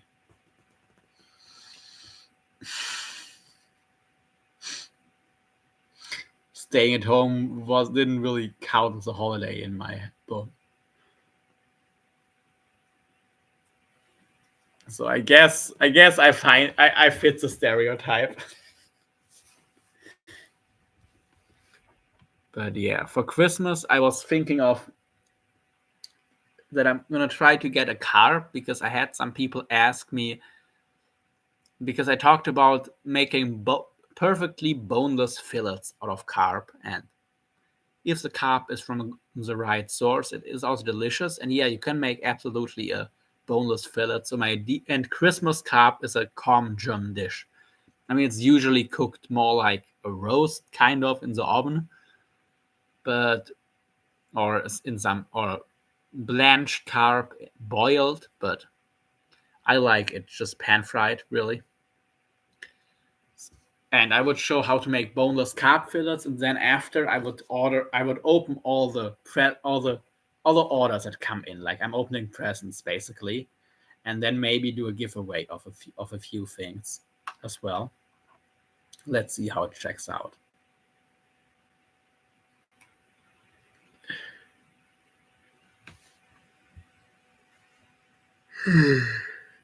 But yeah, also for one of the reasons why I do try to make the giveaway with some payment is just because I don't really have a lot of money now, and for my fiance, it's even worse. She's probably not going to be able to pay rent this month. So if I get some money, it's probably going to go straight to her. And I mean, my flight is already booked, and for the first few weeks, I'm going to be living with my uncle anyway. So I don't really need money for now. But but she definitely does. So let's see. And yeah, for Christmas, it would be opening some gear, talking about it, maybe building some rigs, and before that, making some boneless carp fillets, and then just whatever, and maybe a drawing, some giveaway, and that would be my plan for Christmas this year, because I was supposed to be already in Brazil, basically. Like it took longer, everything. So that's why I'm not with anyone on Christmas this year. Well, not on anyone in person, probably, but not with anyone in person. But of course, it would be cool to do something with you all. And I could actually, my aunt did invite me, but I'm not going to Berlin for a couple of days and then driving back for my flight. So yeah, I'm gonna be alone here on Christmas, but it's not a big deal. But one thing I did want that I do still have to order definitely is a line cutter.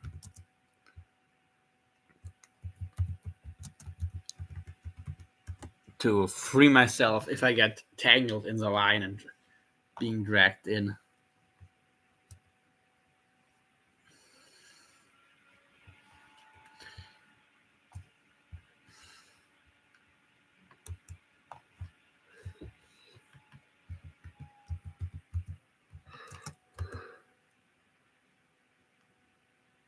Oh.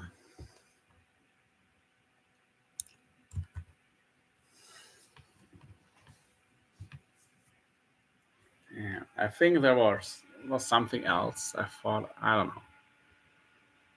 Maybe I'm gonna think of it tomorrow.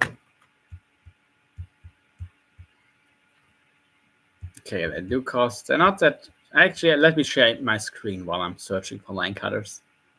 And of course, if there's any questions, just hit me up.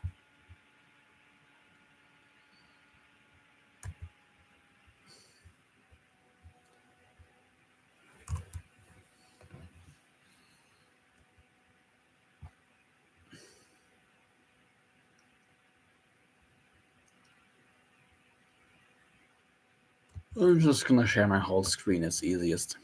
And yeah, after that, I'm to bed because I'm tired.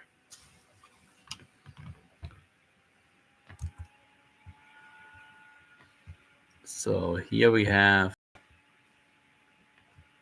those kind of line cutters. They seem to be the standard.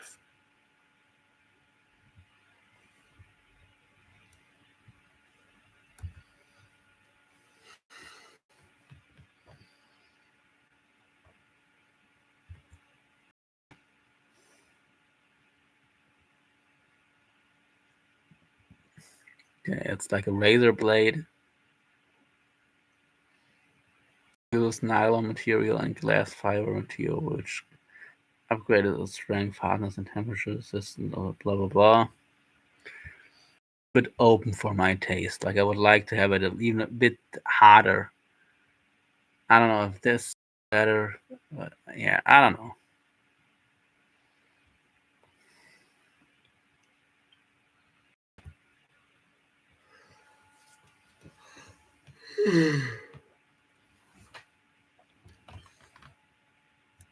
But I guess I will get something like that.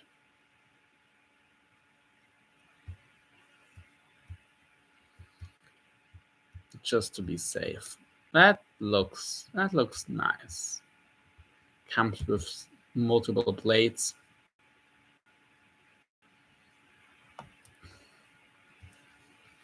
It is stainless steel plates. Okay, but it arrives way too late. Well, actually, maybe it's a color makes a difference. Sometimes it does. Nope, it arrives in January.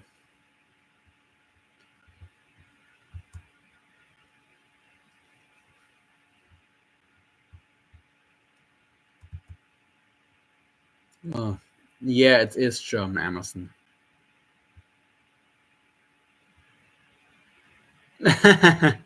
German Amazon for going to the Amazon. Yeah, pretty much.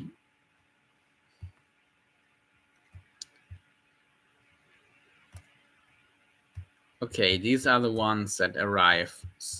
This one arrives tomorrow. Or okay, actually, this one is even. No, it's the same thing. But yeah.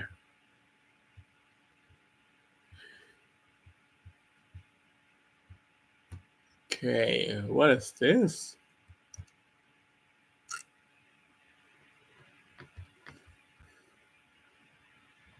Okay, this is a case too with a casing, and I think it has. It doesn't. 3 replacements. I think this is it.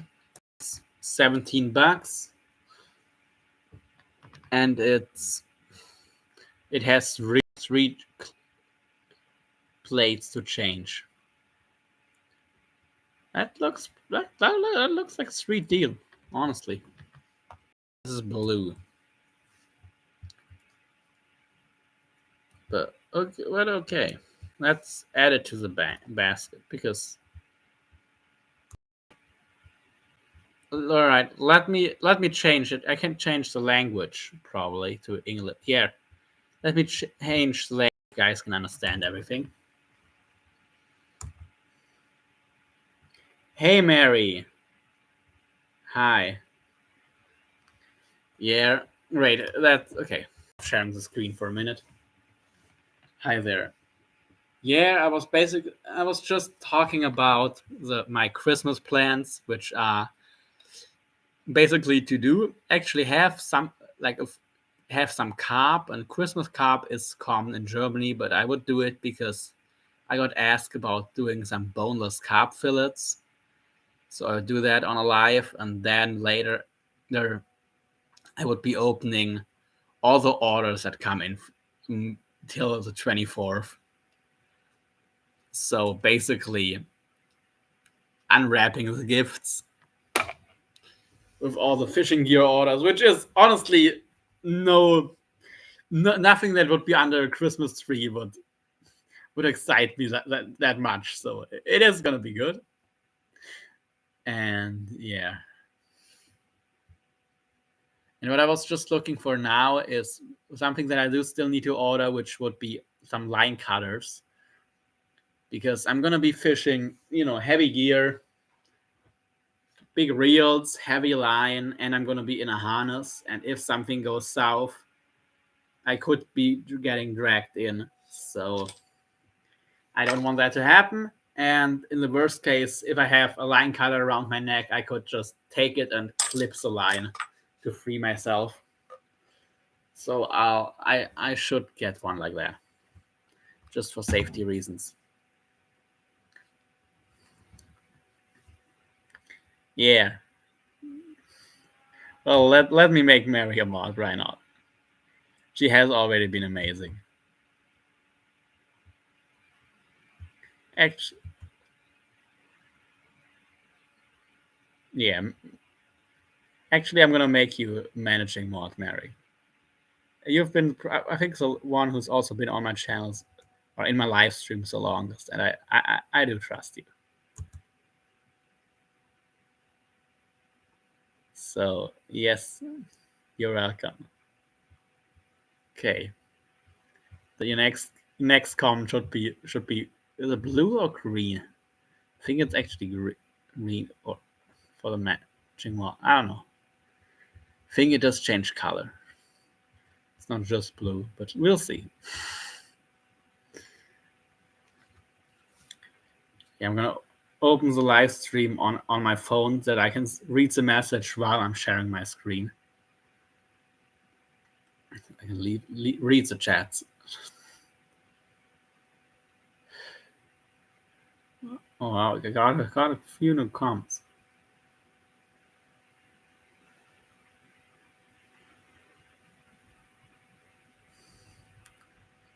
Most people had to go already. Yeah. I mean, I guess if I would stay live for a long time, then now actually probably some people would come again, but I will have to sleep relatively soon because I'm already awake for how long? Too long, definitely, but so yeah, for like what? 13, 14 hours, and yesterday I was awake for 30 hours and I only slept like 5 hours. So probably a good idea to sleep soon. Actually, okay. One thing that I can definitely do with you all now that I completely forgot about. One thing that isn't packed and that it's not gonna be something to unpack now. No, it's 1 hour later. It's 12. Well, or it's 0:43 actually. It's not 12:43. It's 0:43 because it's already after midnight. So yeah. It makes no sense to say 12:43 if it's after midnight. It's already the 12 is gone. It only goes to 12 and then it resets. So here we do right at 0. I can actually show you. That's what my phone says. So yeah, 0:44 now. Gosh, but yeah, it is late, and I didn't get a lot of sleep, but I'm still feeling good, and it was a good idea to go live. And what I was actually planning to do to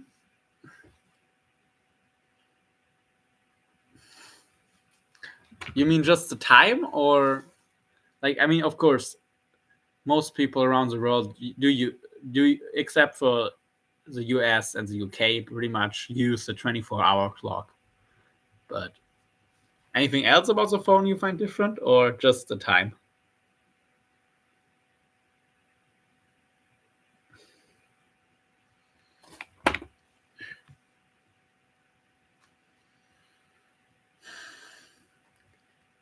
And Mary, I was actually, or I'm still trying to do a giveaway or, well, a drawing basically for Christmas because I do have quite a lot of fishing gear and I don't really need any more. But it's like, if I was just trying to sell it, it would be difficult, annoying, and I probably wouldn't get too much. So maybe I can do something that some of the people in here can send some donations and I can make kind of a drawing.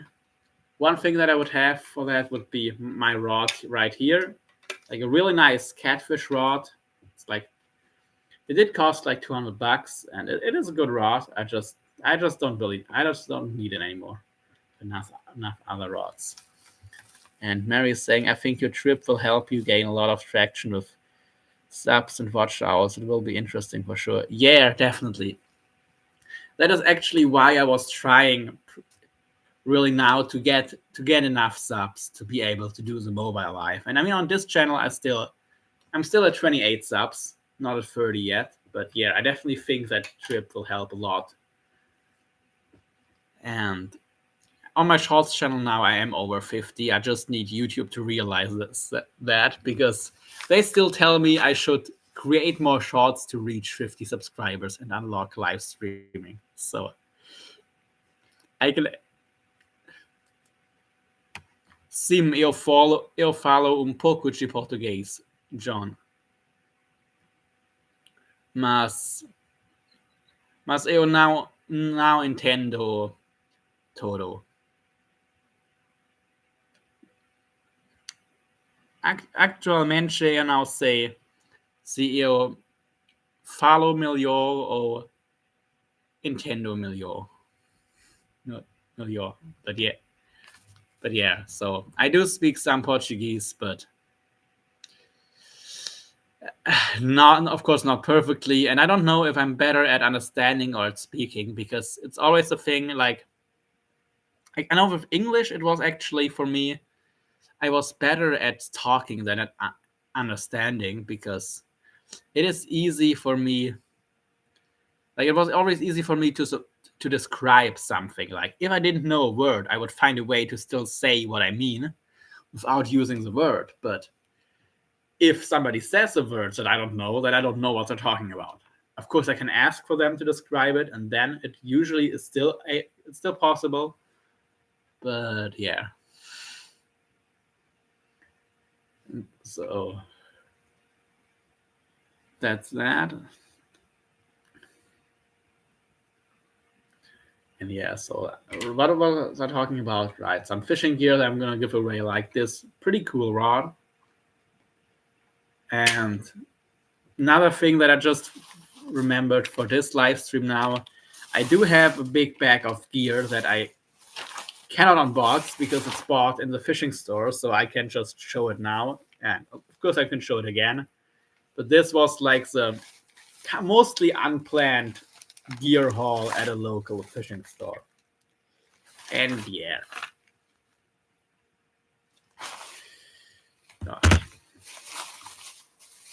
So we have a lot of hook tubes and rig tubes. This is like some caoutchouc, some natural rubber tubing that you can put over your hook and over your rigs to stiffen it up and to cover some knots, especially if you tie knots or like a no knot, a snell on a cable, and the heavy mono, you need it because otherwise it's going to come undone. And this stuff is pretty flexible, as you can see, and pretty tough. That's nice. You can also make a kind of a bungee rig to give the fish more ability to play with the bait out of it. Let me roll it up.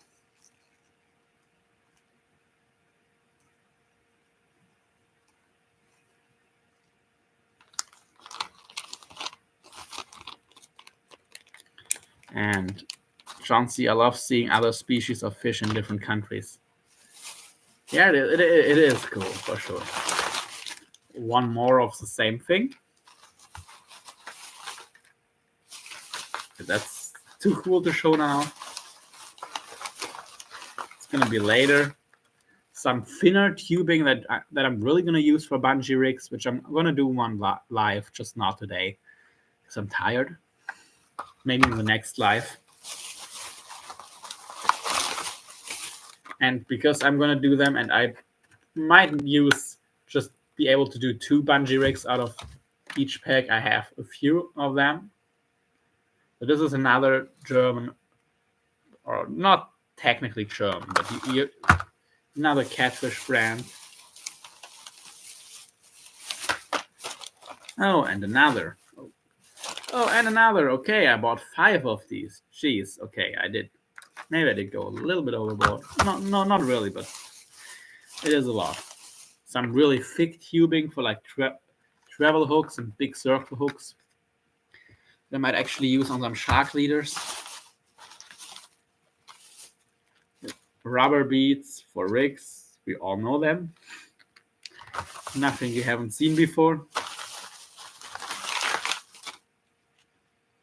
Those you haven't seen before.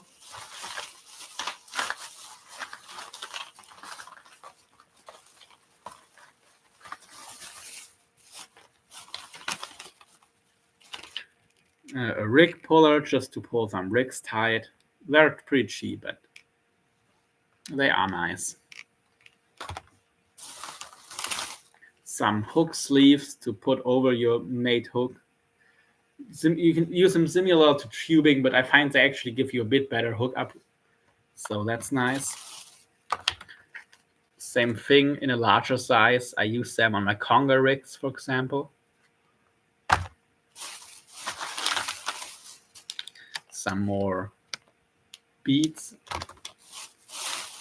And about the amount of gear, it's also like something that I didn't have in mind 100% is that how much gear you actually need just for,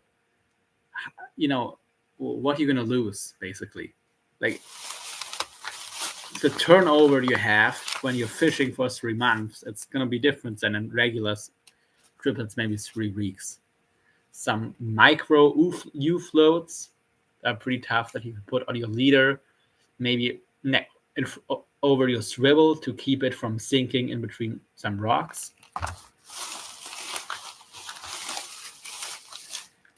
And something special that I'm going to show last. Hi, thank you for the hearts. Some more leader floats, tiny U floats.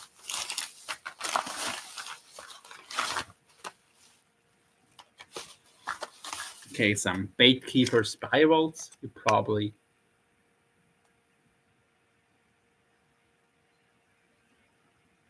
know what they are, that you can twist into a soft plastic to keep it on your hook.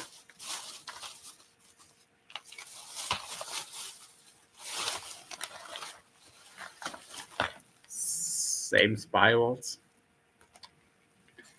I have so much, I give it away, but I love giving it away. Yeah. For me, it's when I'm fishing with my dad. I always plan to bring gear for both of us because I have a good amount. He doesn't have that much gear. And I don't know if you use de-hookers like that over there. They're pretty handy to get the hook out if it's swallowed. And this one right here is actually one that is a de-hooker on both sides, but it also is like a pen and you can take it off. And here you have like a needle point if you want to use it to kill a fish too. Usually, here we have it's called I don't know how exactly you could translate it, but basically you usually take a knife and stick it into the heart, which is a bit outdated. Today you just cut the gills because it's better after dispatching the fish, of course, when it's already unconscious, basically. Some bait needles, nothing fancy, but useful. Really? You've never seen de-hookers like this?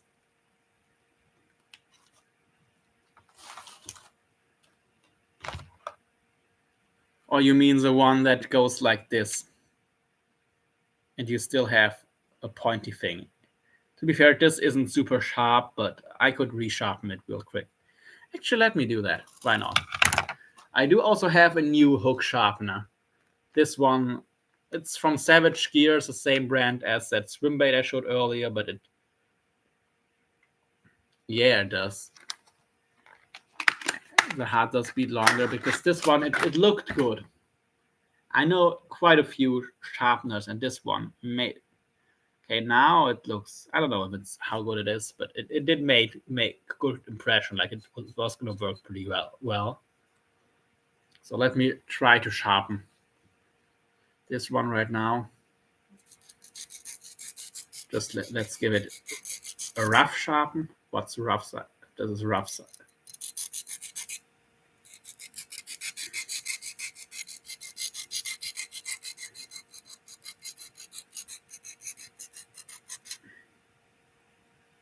Okay, now it's already pretty pointy.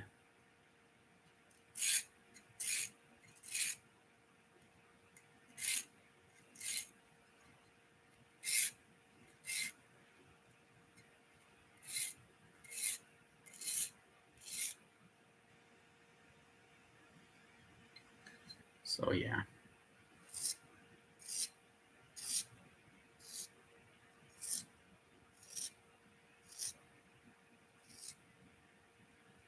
Yeah, now that's super sharp.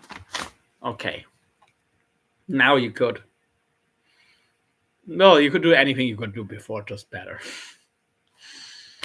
And yeah, so now again we have two-sided D-hooker. And I don't let me get a hook to quickly demonstrate how it works.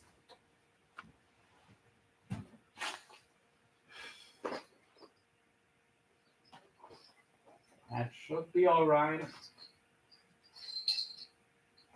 We're going to tie over there first. Let's see.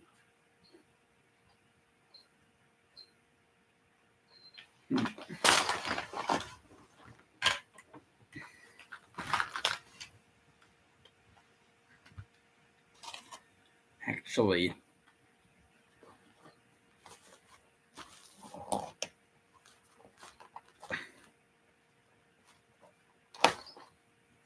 so let's real quick tie on a hook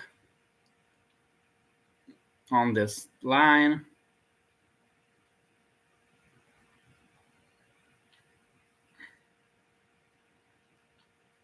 So I can show how that works.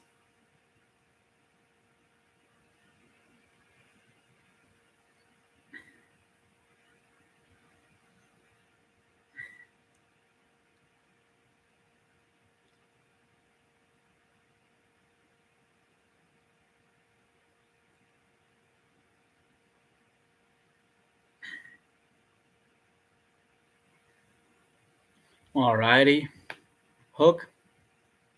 And now let's use this tube right here to demonstrate the fish that is swallowed the hook. And this is actually going to work well because this hook would get stuck now. If I just pull at it, oh, it already, yeah, now the hook goes through. As you can see, can you see it? Yeah, the hook is through there. That's why it was stuck. But if you put tension on here, take your D-hooker, and you have this slot right here to slide it on the line. Get the line in here. It slides onto the hook. Inside the fish's mouth.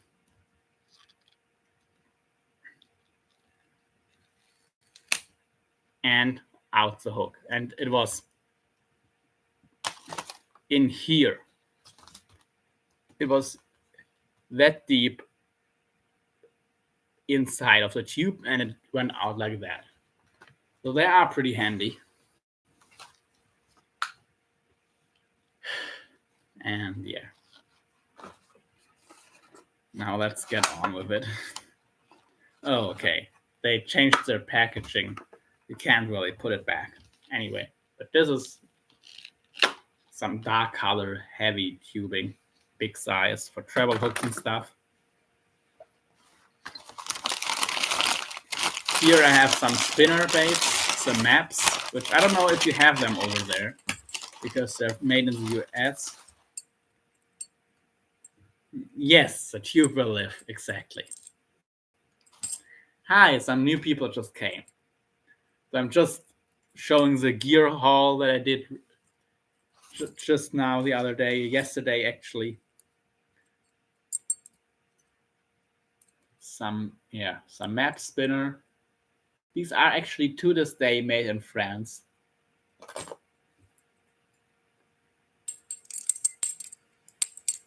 And they are pretty much the best you can have. Yeah. The only thing that I don't like about them is that they had a better design for changing the hook. Now all you can really do is cut the hook and then use a split ring to attach a new one. But okay, still works. Here, another one.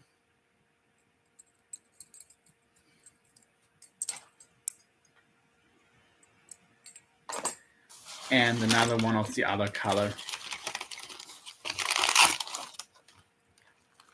Okay. Thank you, Mary. And yeah, I hope you have some good dinner or supper.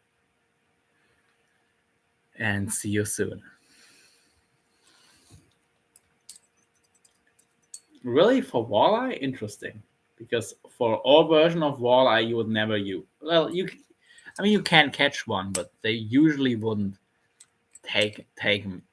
It's more a lure that we would use for pike or perch. Like perch will take them, even the big ones. I mean, usually you'd not maybe use something a bit smaller for perch, but even the size 5 works perfectly fine for perch. And I'm gonna try to catch some golden dorado in Brazil on these, and maybe some other fish. But I thought about golden dorado when I bought them.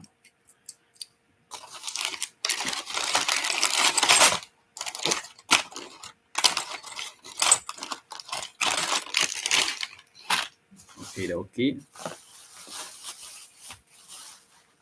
And here, the rest of the gear, some more of the youth or floats that I'm gonna put on, like at the swivel again, to keep the swivel out of the rocks so it doesn't sink down in between the rocks.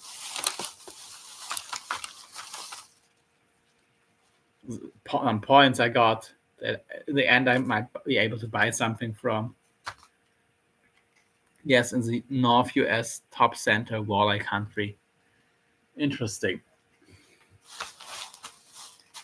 And for the leader sleeves, I got some really small ones I'm going to use for some eel, for European eel leaders, and for some smaller conger, and actually for pike leaders. These are going to be perfect.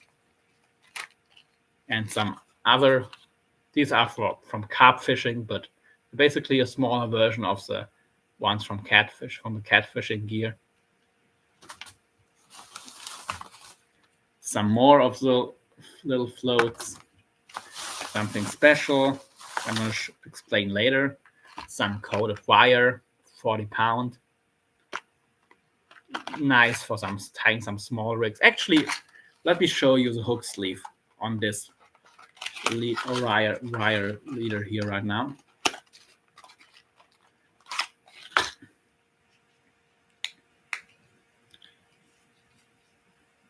Because I'm not using any crimps for attaching the hook. I'm going to use about this much. I don't have my wire cutters at hand, but the leader is Fox range. I don't really care, honestly. It's, with one exception, pretty much I haven't really found the difference in wire quality, and the only exception I know, they don't make coated wire. So this would be a rig now for big European eels, because it is a big hook for eel fishing, but it's still okay size. It's not too big. So what I'm gonna do is I fed the line through. Now I'm gonna wrap it around the shank backwards at least 5 times.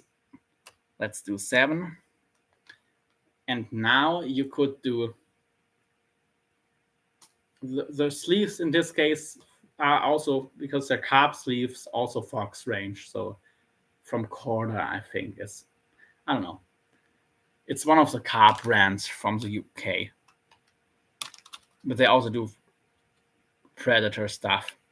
So, and after those wraps, you just go back through the iron. That's it. It's pulled tight.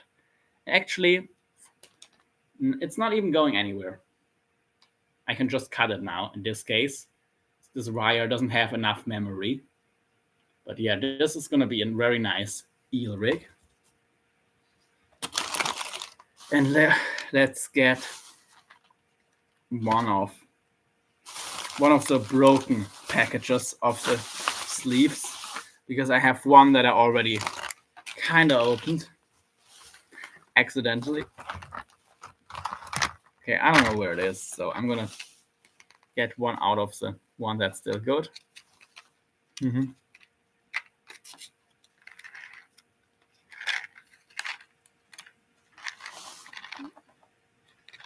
And yeah, these sleeves, they're like really small.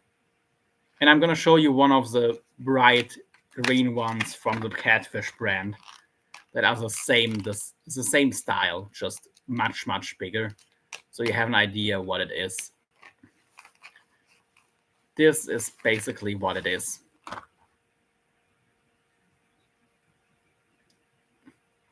You have a hole right here at the tip, and this end you put over the hook, and then it's conically shaped over the tip. Yeah, I think Fox Range has to do with quarter. But here you have their logo.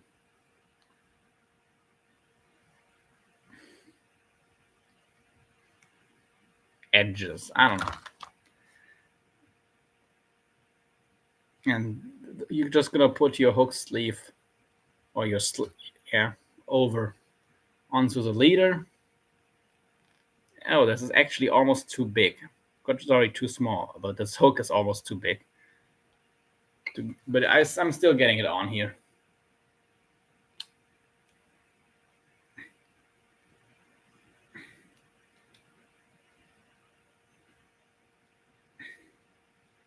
And yeah, you're just gonna be sliding it over there. And especially I like this with circle hooks, but it is a good thing all around. And with cable and mono, especially in heavier sizes, you need something to secure it on the hook, or it's just gonna undo itself. You could also use a drop of super glue, that works too.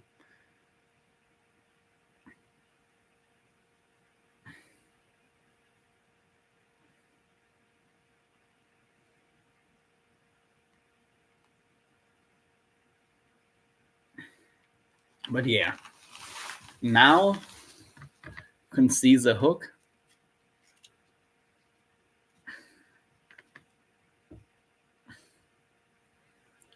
And with the sleeve, perfectly on there. Now I just need to cut the wire here, and on this end, attach a swivel with a crimping sleeve. And do I have my wire cutters at hand? Nope. Of course not. But you can actually also tie this knot in reverse. This snell. And yeah, this would be a perfect leader for eel fishing.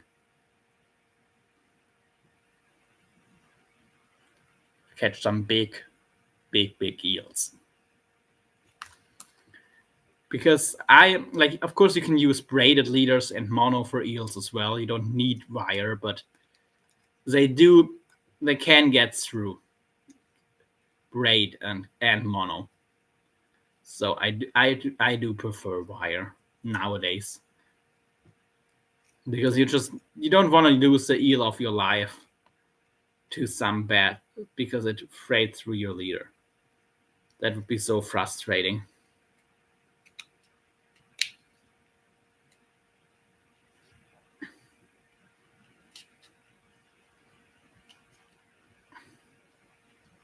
So yeah, I'm just gonna leave it for now here until I get my wire cutters.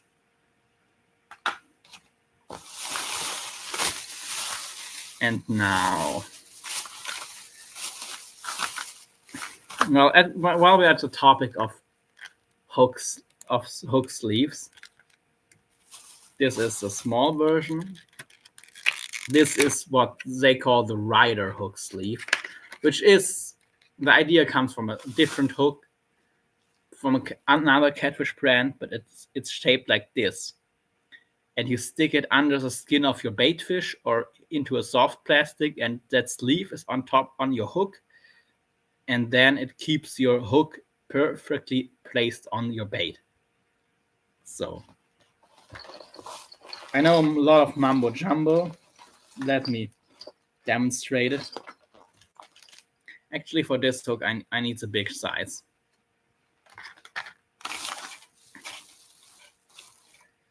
So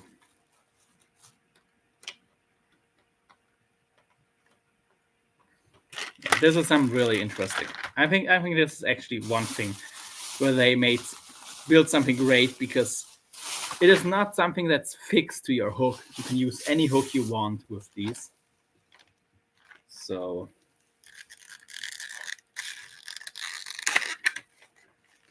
yeah.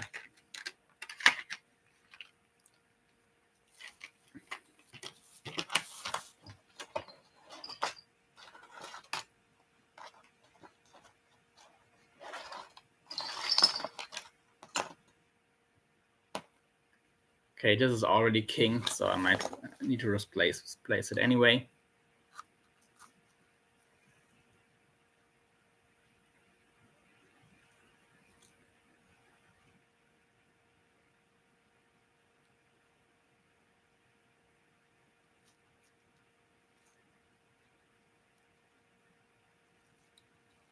Okay, no, I'm not doing this now.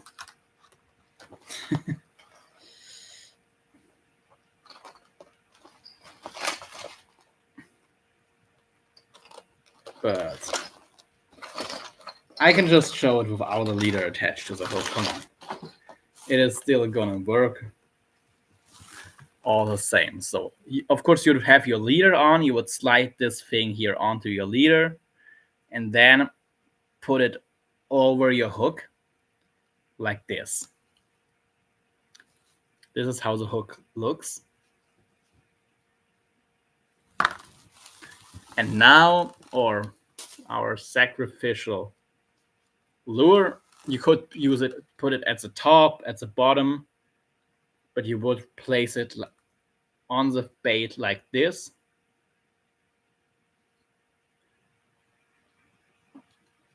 And now that hook is locked in there. Because of these little T-pieces, it's not going anywhere, and it only needs one spike, and this spike actually has barbs. It has 2 barbs. So, sorry for the bait, but another one.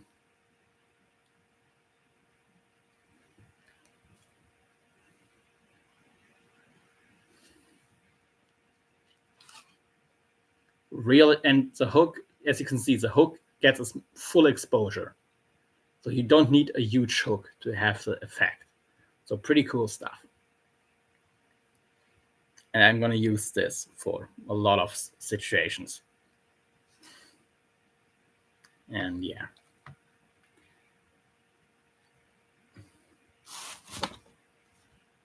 And yeah, and you can use it on any hook you want. That's the cool thing about these, because there is a similar version of their basically their main rival brand, but there it is connected directly to the hook. It is soldered to the hook itself.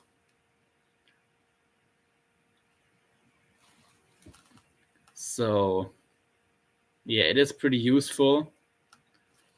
And this is one hook that I could use it with, but I could use it with any hook, any kind of hook, which I think, which I love, because it's annoying if I have to buy their hook from that brand that I cannot use for anything else, and I cannot choose the hook I might want to fish rather. So here I have completely free choice, and you could also use a double hook to have like a double hook standing off if you want to. Why not? So that is one of the cooler things I wanted to show you all. And gosh, it's late. I'm already live for close to 3 hours now. Yeah, here I have some more. Maybe that's not all actually. Some more of the leader floats, some more of the hook sleeves, like the carp hook sleeves, the tiny ones. I never once saw one in retail store, only online. Yeah, here are some similar tubes, but for your rig, they're extra long that you could stiffen up your rig to get less tangles.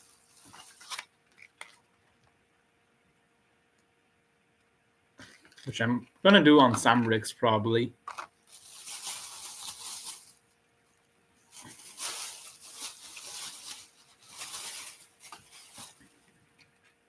And these things right here are something special. Oh, I thought they were all the same, but they're not. These are actually worm clips. These are, again, something cool they came up with. I'm gonna show it on the big one, and I'm gonna try to maybe if I can see it, use it on my bait fish right here. But it is, the idea is you attach this to your hook, then you can have this thing right here that you push basically through the nose of your bait fish, and then you close it again, and that's it. You have a very thin attachment to your bait fish, nothing heavy, nothing big. Basically a fine way of bridling bait. So let's see. I'm never gonna get a hook through this, so I'm not exactly sure how the guy attached it. I have an idea.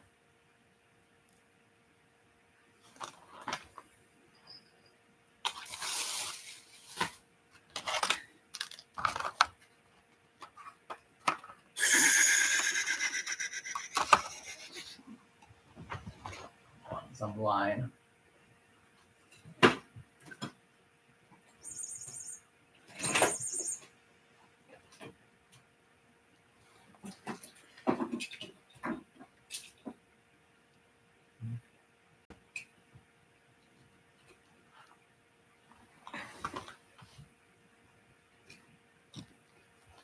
Okay, I have can't cut it.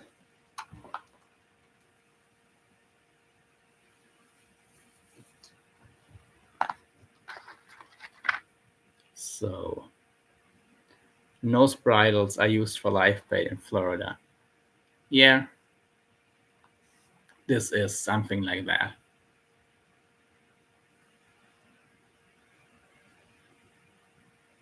I have to check again how the guy, like I know the guy who came up with these.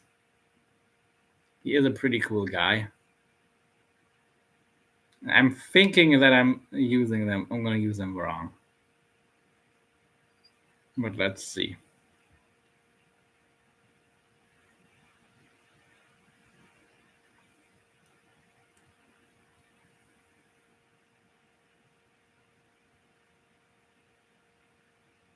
Oh, maybe that is all. All there is to it. Just put it on while you're tying your knot. It could be it. And then, of course, you would push it.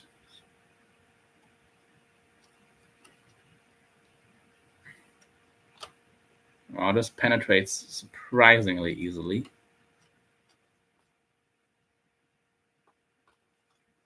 And yeah. And is surprisingly strong, this thing. It can really take some pressure. Okay, it is a very cool thing they built. Props to them. Because again, you have your bait attached. This stuff is strong. It is super thin. It's fast, which is important when you're dealing with live bait. So yeah.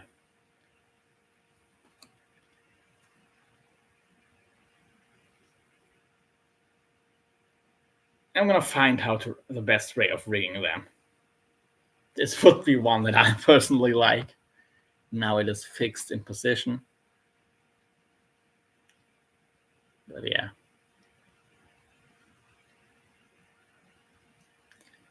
Cool deal. Cool deal. And again, this thing here, like it's strong. And like, okay, I'm gonna put it through again.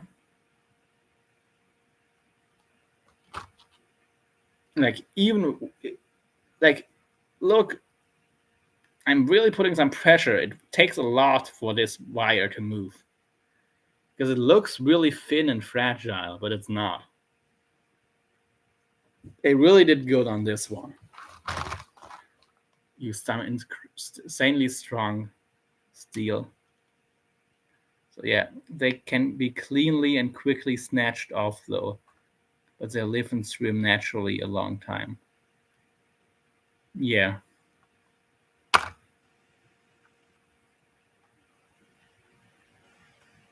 So yeah. This is a good one. I'm gonna learn how exactly he attaches these things. If it is on a hair rig or some way differently. And here are just some basically maggot clips, but for catfish guys, so heavy duty.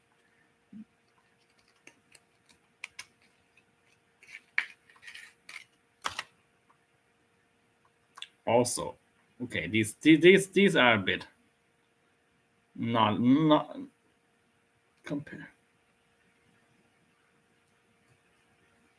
but yeah.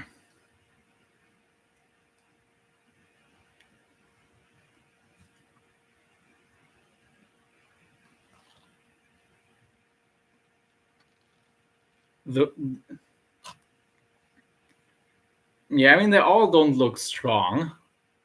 It all looks flimsy, but it does hold a surprising amount. Like you would rip out a hook out of a bait fish before this thing here would bend. Even if you had a hook in the bait fish, not just a thin thing like this. So it really is a nice one. And the guy I know, he actually got, and thank you for the hearts, by the way. The guy I know who came up with these, he got the wire from an orthodontist, so some really high quality alloys, and was bending them. So cool stuff. Hi, Aska. How are you, mate?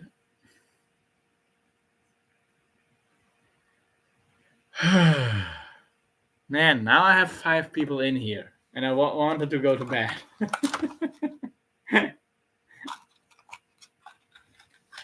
But why not? By the way, on the cable, there is a package with some crimps, but I don't think those crimps are gonna be that good. What is the heart button? You can go on it and post some reactions. You have 100% sign,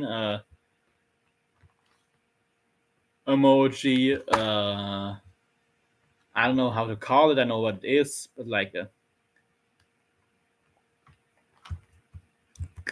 the thing you give kids when they go to school the first day, and then a smiley and a heart, and it's gonna appear on the in the chat, like flying off a few of those emojis.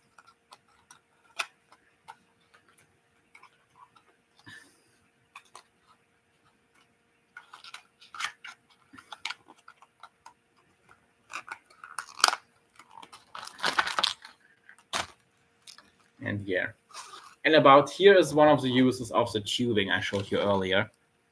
This is a circle hook that I snelled onto some cable. This here is it's 0.8 millimeter cable, so that's 80-pound cable.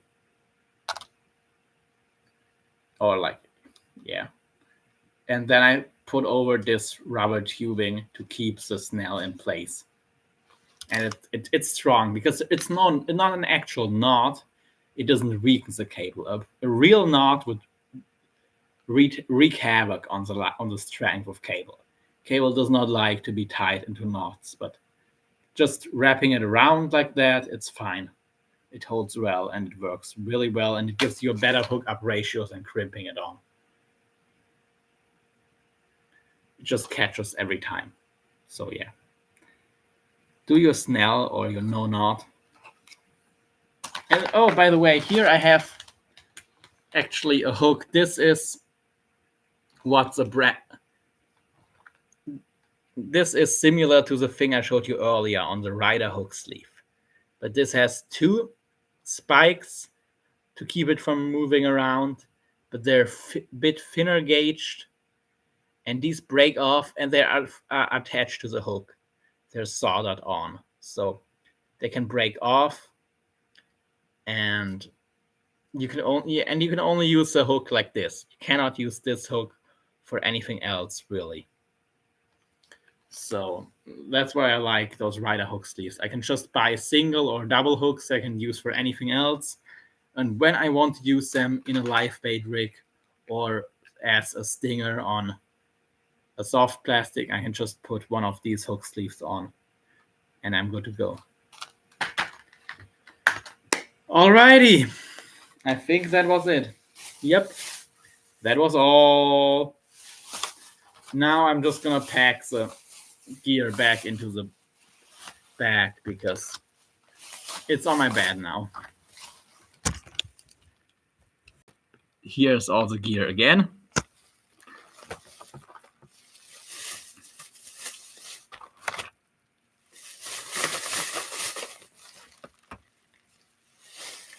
Here are those little hook sleeves again, or anti-tangle sleeves, whatever. Here are extra long anti-tangle sleeves that I would, in this case, maybe put over onto my swivel to just keep, when I'm casting, to keep it from tangling up. The rig pulley just to pull rigs tight. Have a better grip. Those tubes, which I'm going to build some bungee rigs on camera out of, but not today. These rider hook sleeves. They actually spell it with a Y. R-Y-D-E-R.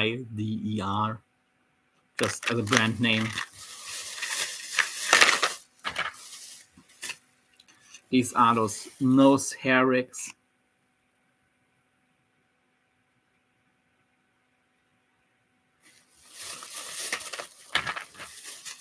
Those mini U floats, and these are still pretty much tougher than your normal mini U floats, so that's why I bought them, because they're still out of the same material as regular catfish U floats, not out of some styrofoam. Some more of the sleeves, some more. Here now we have the catfish sized hook sleeve, which is also the size I use for conger fishing, and I would use for some medium sized sharks.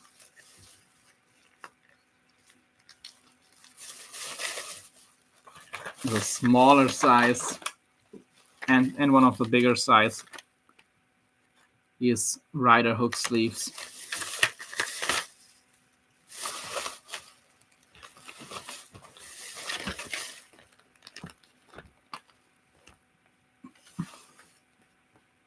Rig tube. That can also, by the way, take a piece and put it over your hook after you hook your baits to keep the bait from sliding off. Very useful. Some of the thin rig tubes that I like for bungee rigs.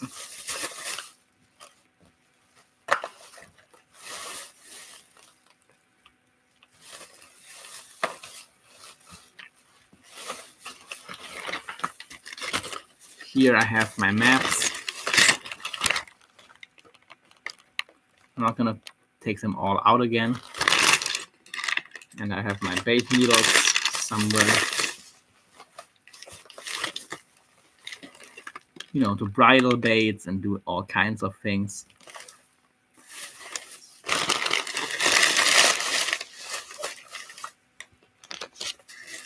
And my rubber beads.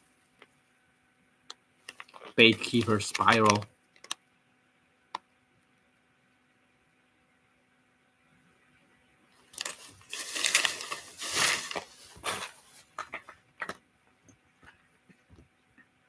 This is my old rig pulley. So yeah, these are nice. They are. Just grab them, and you can. If you have to have some knots that you need to pull tight, they're really neat for that. That's heavy tube for some treble hooks and big circle hooks.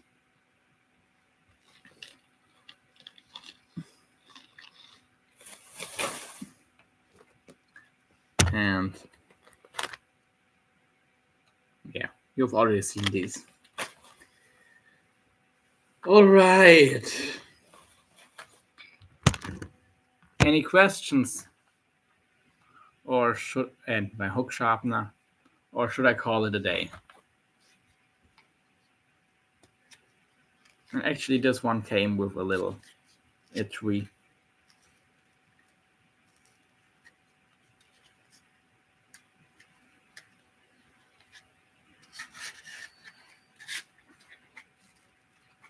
Now you can put it here through here. Nice. Not going anywhere now. That's cool.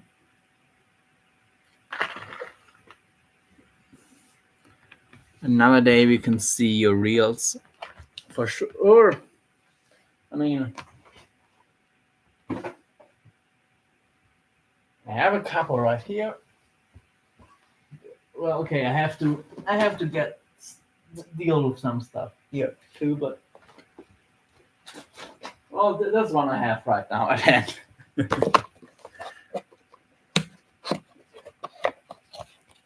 This one I'm actually selling. If anybody's interested, it would be to the US. It would be like $20 shipping, not the end of the world. This right here is a 6,000 size Certate SW. I love this reel. It actually still has some line on it. I had like a top shot on here. There's some hollow core braid.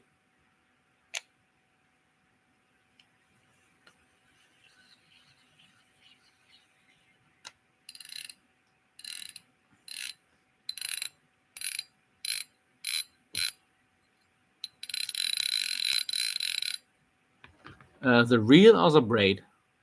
It is a Daiwa Certate SW. It's the same. The reel has the same internals as a Saltiga. It is it's less than 400 grams. It's 375 grams, and it's rated at 15 kilos of drag. It doesn't have that, but it's in real life. It's like 8 kilos of drag, which is still a lot for a tiny reel like this. And it has the same gears and the same internals as a Saltiga. So it is a strong reel. It has served me well. I have found on the newer model, the 5,000 size is a lot lighter, and for me with my rods, it just fits better to have the new 5,000 model. So that's why I'm selling this reel, just because, yeah, I don't really need it anymore. And I could right now use the cash, to be fair. If I didn't need the cash, I'd probably keep it. As you can see, the bail closing, no problem. And yeah, that Saltiga gearing, that full metal anti-reverse from the Saltiga, it is hard to beat. And with Saltiga gearing, it means you have that G1 duraluminum, I don't know how exactly they pronounce it, but a very strong aluminum alloy, a ginormous gear, and a marine bronze pinion gear. And marine bronze, just for your information, it has the same strength as stainless steel, but it is smooth like bronze or brass, but it is as strong as stainless steel. So all good things. Insanely strong reel, very light.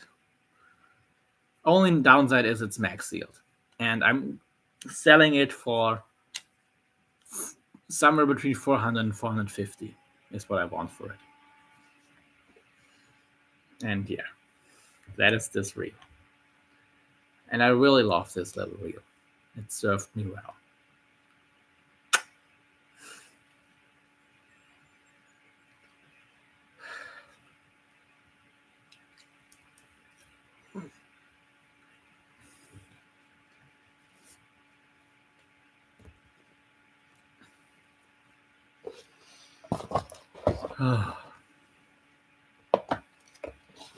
Okay, it's in the box. So if anyone has interest, just shoot me a message, comment, or an email. Doesn't matter. But yeah.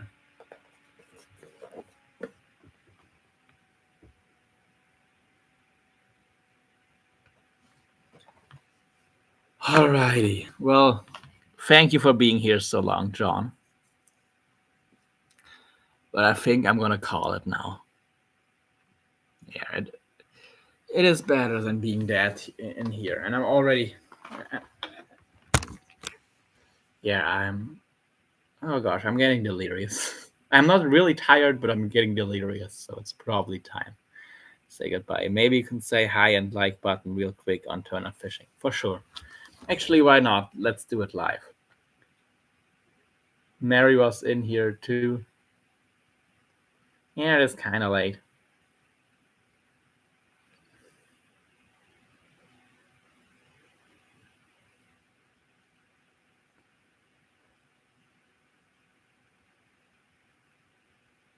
Okie dokie.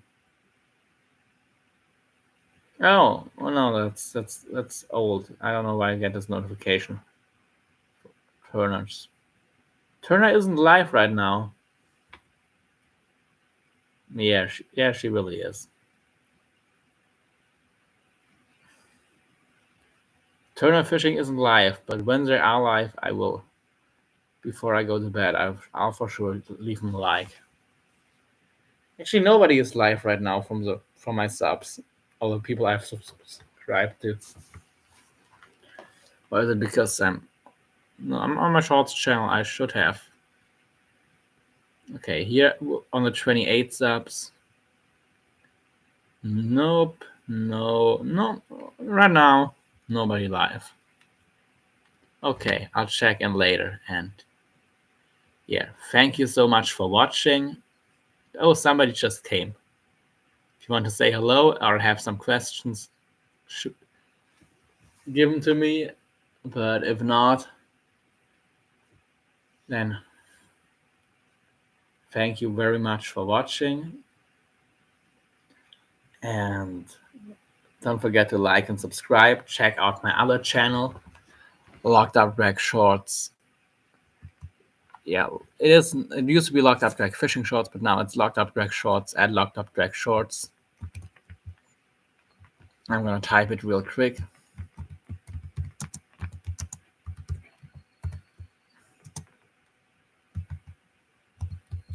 Okay, I don't think I can put the fish emoji. Let's see.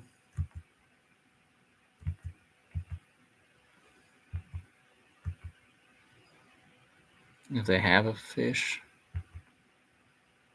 Well, I do actually.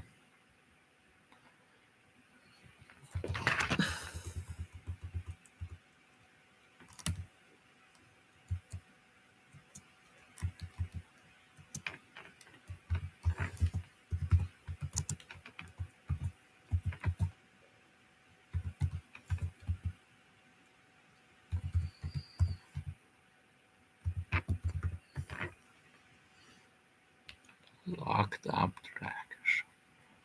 That's my other channel where I'm gonna do the vertical lives in the near future. Once YouTube realizes I do have 50 subscribers. So yeah, and my shorts, and let's see what I'm gonna do there and what I'm gonna do here. But now have a good one and good night, everyone. See you all soon. And also don't forget to check out my Instagram and TikTok. I'll put that on real quick.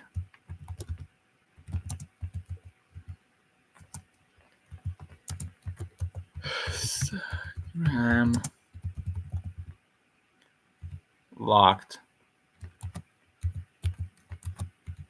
drag fishing and TikTok locked up drag fishing. Alrighty, so we have those in, and now thank you very much for watching. Don't forget to like, comment, and subscribe.